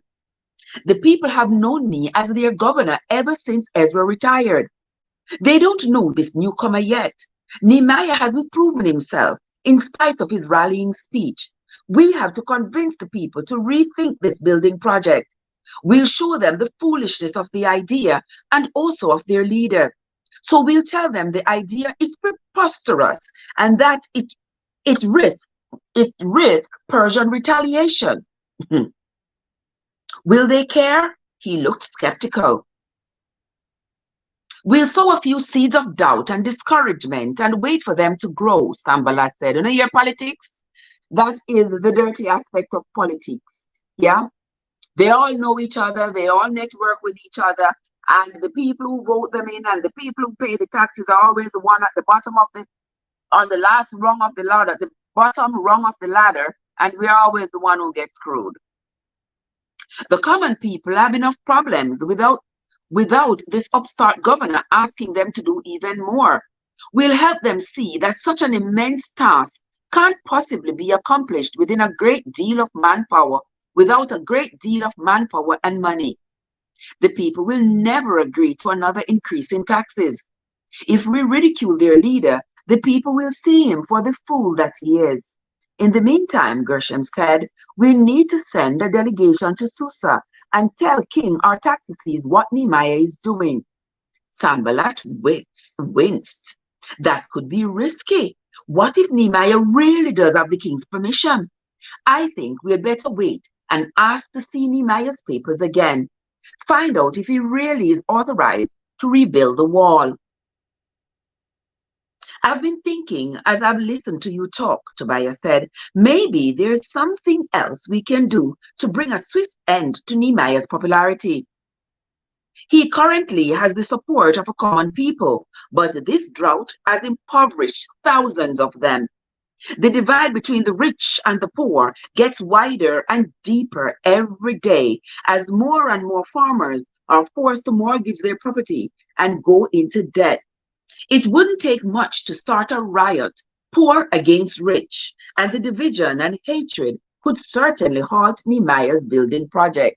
You know, hear the sabotage? You hear the sabotage? Opposition and bad mind, exactly, Andrea. Won't that backfire on us? Gershom asked. Aren't we among the wealthy ones? That doesn't matter, Tobias said, as long as the unrest put Nehemiah's popularity in jeopardy, unless he's a seasoned leader, and I'm guessing that he isn't, he won't be able to solve the problem and get his project back on track. He'll never be able to appease both the rich and the poor, and he's powerless to end the drought or the enormous taxes the Persians have imposed. Can you light the right fires to start the unrest, Tobiah? Sambalat asked.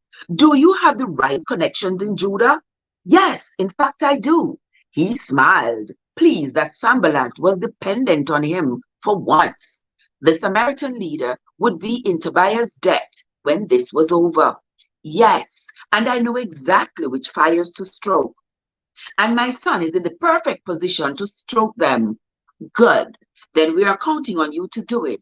In the meantime, I believe it's time for the three of us to pay Nehemiah a state visit. All right, that's where we're going to end for today now. We're not hear the wickedness. You all hear the wickedness, the plots? There is usually a mole in the house. I remember when Tobiah said that he was going to make Johanan go down to Judah and see what Nehemiah is doing. And Johanan, he went down there and he used his charm and his charisma and made sure that he got appointed to be one of Nehemiah's aides. Because that will mean that he is in his close circles, the closest circles to Nehemiah. So he will hear of Nehemiah's plans.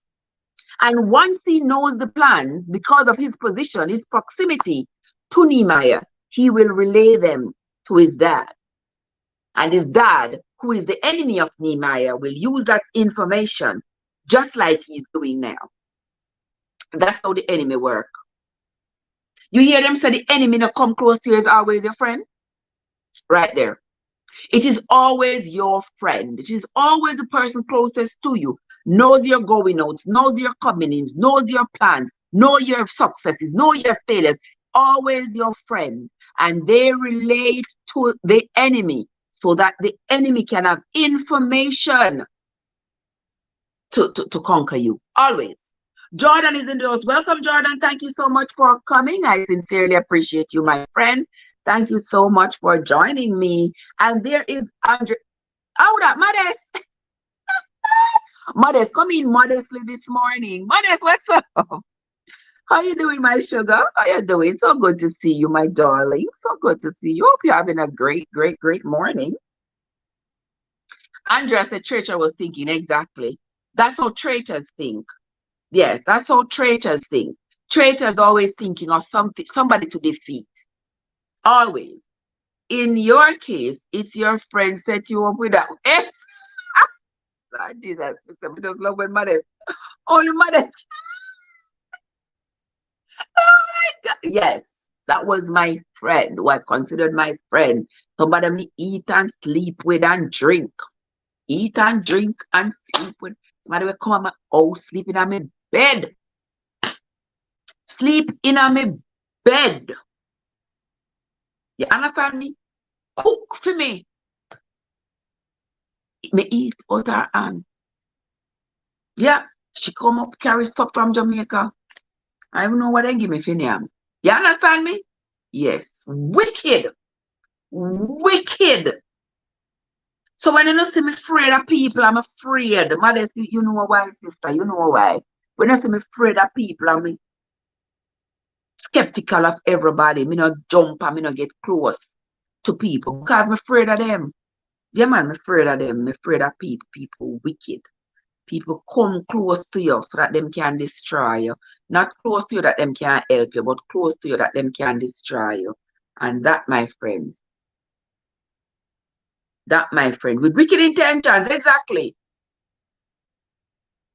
Mm-hmm.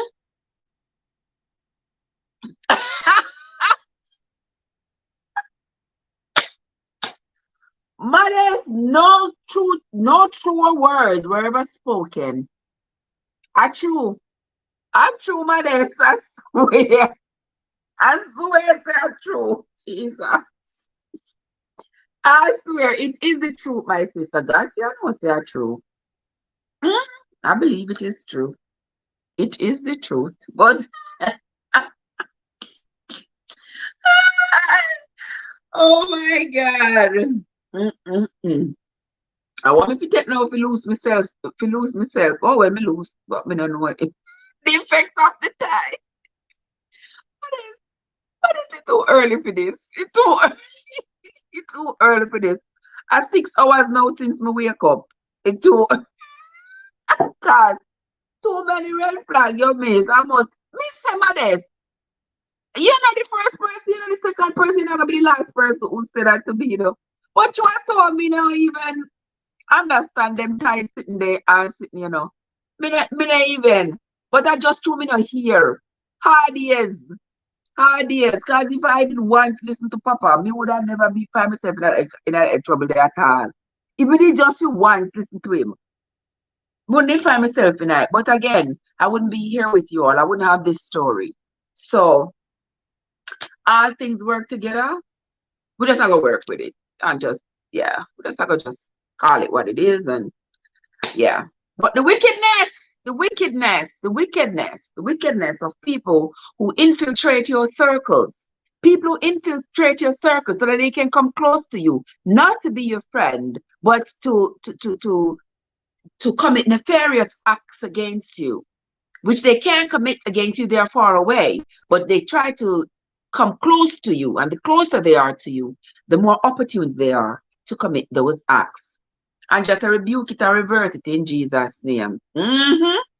AG, what's up? Johnny, what's up, AG? What's going on? What's going on? What is going on? Man, there's something diabolical. Must they fear miss all those signs. Me say, and then not only that, you know, and then not only that, it's not even that miss the sign, but me say them right there so in my eyes. And every time I have one question, every time I have one concern, every time I raise something, and me are the problem. I don't know, so me don't like to be considered the problem, you know. Me don't like to be because I think I'm one of the most reasonable person you will ever find on this earth. Not tooting my own on, but this on word tooting. I am one of the most reasonable people. Reason to the point where I usually sometimes, oftentimes, just give up my right, just a piece sake. All right, just take it, and go on. Cause me no like fight and arguing and quarreling and it's just so uncomfortable. And me a pass you, me not chat to you and me will not talk to you, you know. If me knows that talking to you is going to cause a problem, that is just me. I don't care who you are. If I know that talking to you is going to upset you, I would rather not talk to you. But at the same time, I wouldn't go out of my way to cause you any harm. Yeah, we just not talk. We just not talk to you because I cause your problem. We just go my way, you go your way, me no bother you. You understand? But you're looking at me look pretty this morning a Wednesday. A Wednesday. You understand? So that are just me. I chew my desk. I chew. Reasonable to a fault. Reasonable to a fault, I tell you. To a fault. I me no know reasonable till me fool. Actual. That is the truth. You no lie spoken there. And all the time, up till I'll know it happen. I'll know. We just say you want to fight, you keep fighting. I'm not going to fight with you. So when you do it, like say you do me and me do you and you do me and me do you, everybody keep on do each other. Yeah. Spare me. I can. I can't. So me not joining that. If you say me hurt me do something, me say something or me do something and it hurt you, and you are able to open up and say that to me, say Trev, you hurt me. It is my responsibility to apologize because I would never in this life go out of my way to sit and plan and plot and hurt another human being. Wouldn't be me. I would not be involved in that plot. Wouldn't be me. But that's how life go. That's how life go. It is what it is. It is what it is. Get blindsided, Andrea, I tell you. More than just blindsided. Turn idiot all to myself. You understand me? Turn idiot all to myself. Let me sit my little brew here, so. You know why me have to swing out the brew, so, but whether this brew here. Modest, them say me fi mix water. 1 cup of water, 1 teaspoon of lemon juice, 1 teaspoon of turmeric, cayenne pepper, lime juice, turmeric, cayenne pepper, water, and cinnamon. Them say that's supposed to help me with the belly because them hear me on my live all the time I talk about my belly. You hear the people them up on the live I listen. I wonder if same how them listen to me I talk about my belly if I see me so them listen to when me I read. I wonder if I saw them listen and learn something. Because them people are not easy, you know, them hear everything you say because everything you say on the internet, it's staying right there. Nobody now forget it. All them have to do go back, go dig it up. Somebody have it somewhere. But Modest, you know sour? It's sitting sour. Not even lime sour so. Not even lime. Not sour so. But a lime juice me put in it. That the belly this, me say, I never see a belly stubborn so. They must give me something in my belly. God no. God no, I can't. Cause Father Jesus. What a belly stubborn. Mm-mm-mm. Mm-mm. Mm-mm. I mean I fight with a belly from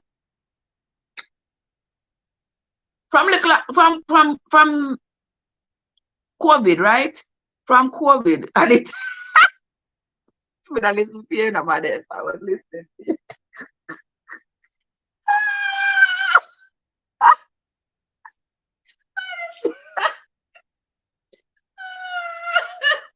Modest, I don't know what to do with you. Yeah, I must be tired of the belly for true. God know, cause why? And I'm always priding myself with me shape, but brother, you know, I could do with belly again, brother. But when I start buy this, buy that, drink this, drink that, put this in there, go on doctor, make them look in there, them look, then that's nothing. So something I know. I don't want to know. But anyway, we can justify can look like come I put on pounds. So I don't know the pound. And I get older. So hey, hormones get altered because I'm not of childbearing age anymore. I mean I'm in a pause. So hey, you have to go find the key to unlock the ties. I wish part then key there. I would they key there, brother. Without Mr. Father, if you ask no question. Father Jesus. I don't have Papa to ask him no question because I tell us if Papa could ask the things from here to New York. Lord have mercy. Papa said, I'm going to tell you something. Sitting here, you have to just shake your head. Trust me. He can't see things, brother. He could have see things. And Papa said to me, say, you're not here. You're not here. You're not here, you know. You're not here. But he would not hear your ass wife.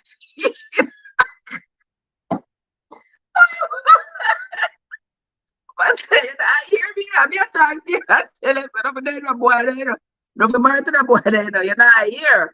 You're not here. All right, go on here. You're behind, go and feel. You who don't hear shall feel. And the only thing me go and do now is pray, ask God to make sure same no kill you. For that is all I see in the future. Eh, I'm stubborn ass. You see, yes, man, that's true. My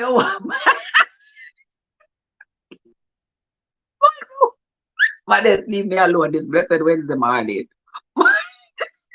Let me cry me something make up. Me laugh and me something make up.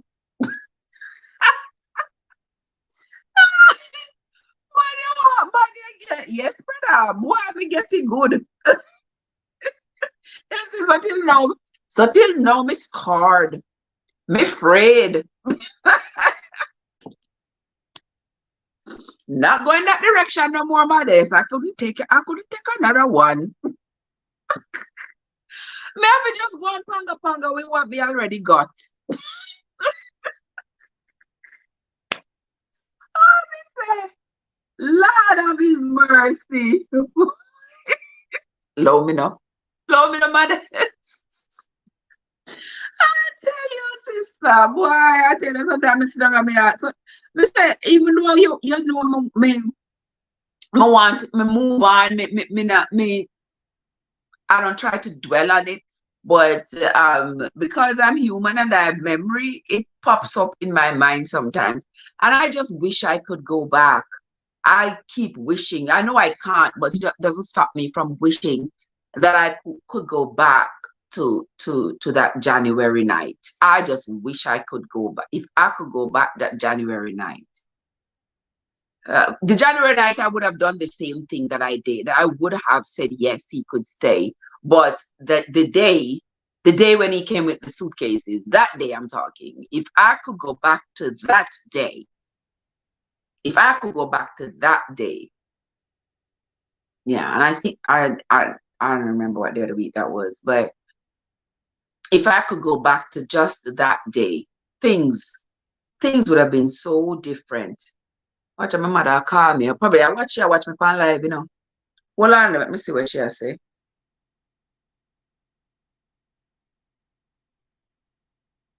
Hey, Mumsy.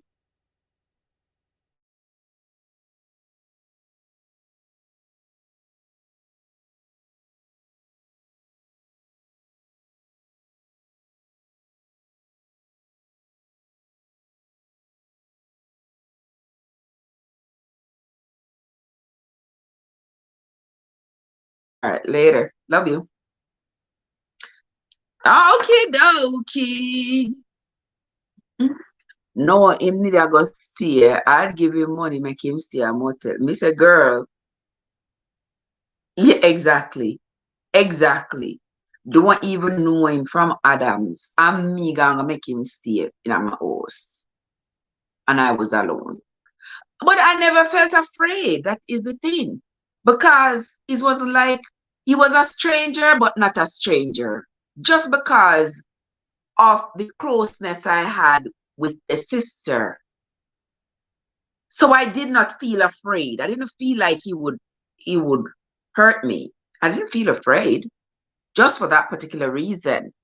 So, you know, so that's why I did it, girl. Ah, mm, ah, mm, boy, sir.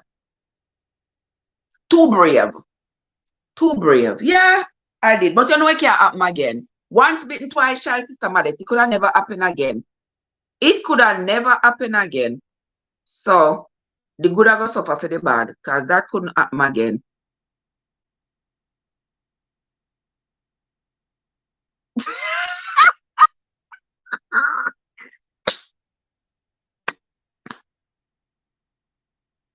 Oh,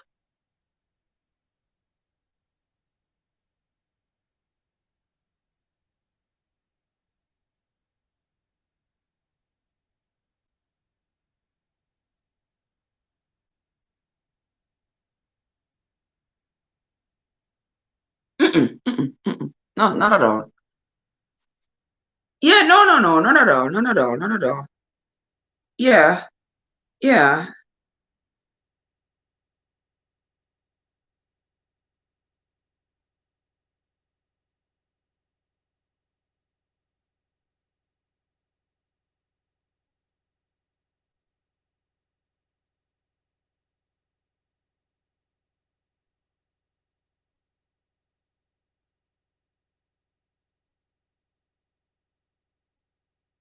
Okay.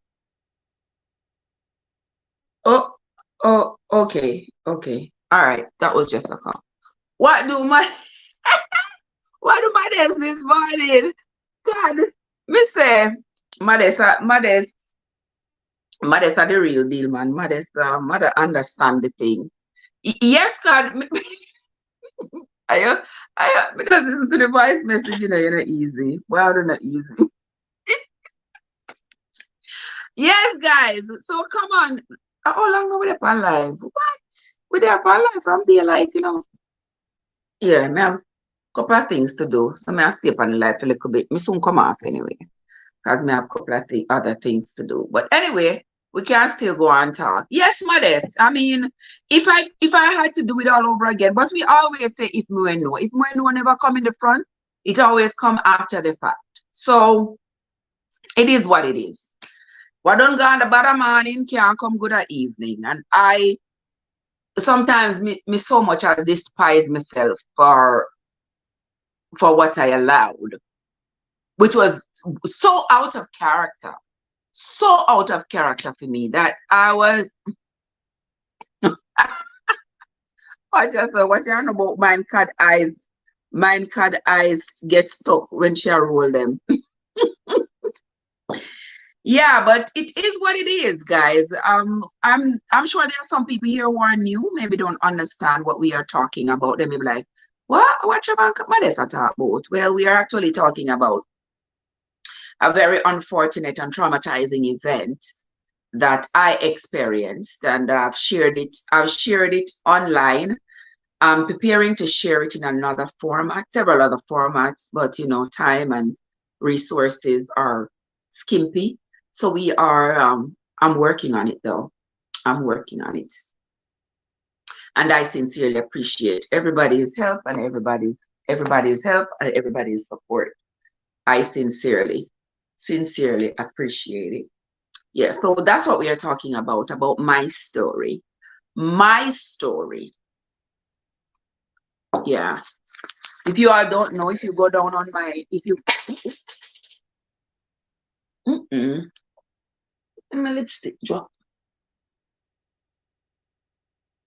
Yeah, if you go down on my channel, you will see videos of the story as I tell it from my own experience. Yeah, I will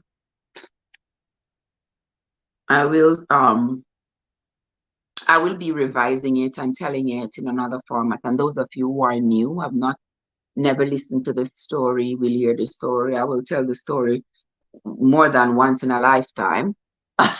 More than once in a lifetime. In this lifetime, I will retell that story in many different ways. But it is what it is, my dear friends. It is what it is. And I have been on the live now for a minute. I want to say thanks to everybody who has come into the live. I'm going to be posting there are 2 more lives that I'm going to be posting. They're already on private. I'm going to put them public. That's the one where I planted the plum tree yesterday. And then the one where I read Nehemiah chapter 7 yesterday as well. I didn't do it on the live because I didn't want it to be long. So I did it privately. So I'm going to open them so you all can listen it if you have time. I did Nehemiah chapter 7, and also where I planted the plum tree yesterday. I have 2 more trees to plant: a plum tree, a peach tree, 3 more: plum tree, a peach tree, and my blueberry tree. I don't want to plant the blueberry tree right now. I want to take it out of the pot, but it's got a lot of young fruits on it. I don't want to take it out and next thing the fruits start drying up. I don't want that to happen. So I think I'm going to leave it in there until afterwards. Maybe afterwards. All right. So that's what I'm going to do right now. And I have a piece of the two heads of cocoa that I planted. All right. So that is going to be it from me for this morning, my friends. That is going to be the end of the live. I want to say thanks to everybody who came into the live. Card and Modest. There are lots of content creators who came into the live as well. Guys, I want you to be supportive of each other. Modest, AG Barn Jamaica, Yard Foods. Who else was here? There are lots of content creators. Some of them I don't even remember. Jordan was here as well. Jordan is a content creator as well. Servant David is a content creator as well. I will a content creator there, but I don't remember their name. See, they're not show me no more. Six Bows is back. The amazing M&G. And everybody, anybody else who you see in the chat who is a content creator, guys, don't forget to go and support them. Jamaica Overseas TV, I think, was here. And then again, also Island Sisters TV. Okay. The Queen Whitney, go ahead and support the Queen Whitney. Joyful Julie. Green Nation. Aurelise Delights, go and support Joe's channel. The lovely Love Ice. Love Ice TV, Love Doctor TV, go and support our sister over there. Juba Bruce Love TV, go and support Juba Bruce. Also Lashes was in the chat as well. Lashes Journey. If you all ain't following Lashes, you ain't following nobody. You all better go find her now. You will never be broke again. Okay, go and follow Lashes Journey. Also, who else was here who is a content creator? Yesterday, Kanisha Cook was here yesterday. She's a content creator as well. So go ahead and connect with her as well. And who else? Everybody else. Go and connect. Just go connect with the people around. I mean, I think everybody here already connect with Unstoppable. If we're not connected with Unstoppable, we're not connect yet. Please. I think nobody there here when I connect with Unstoppable.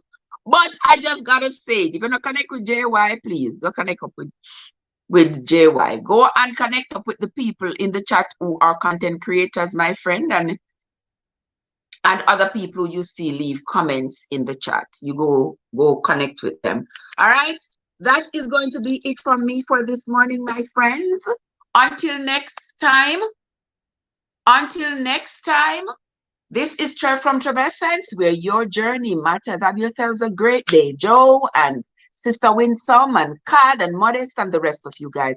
Have yourselves a great Wednesday, and we will talk again sometime tomorrow. All right? Have a good day, guys.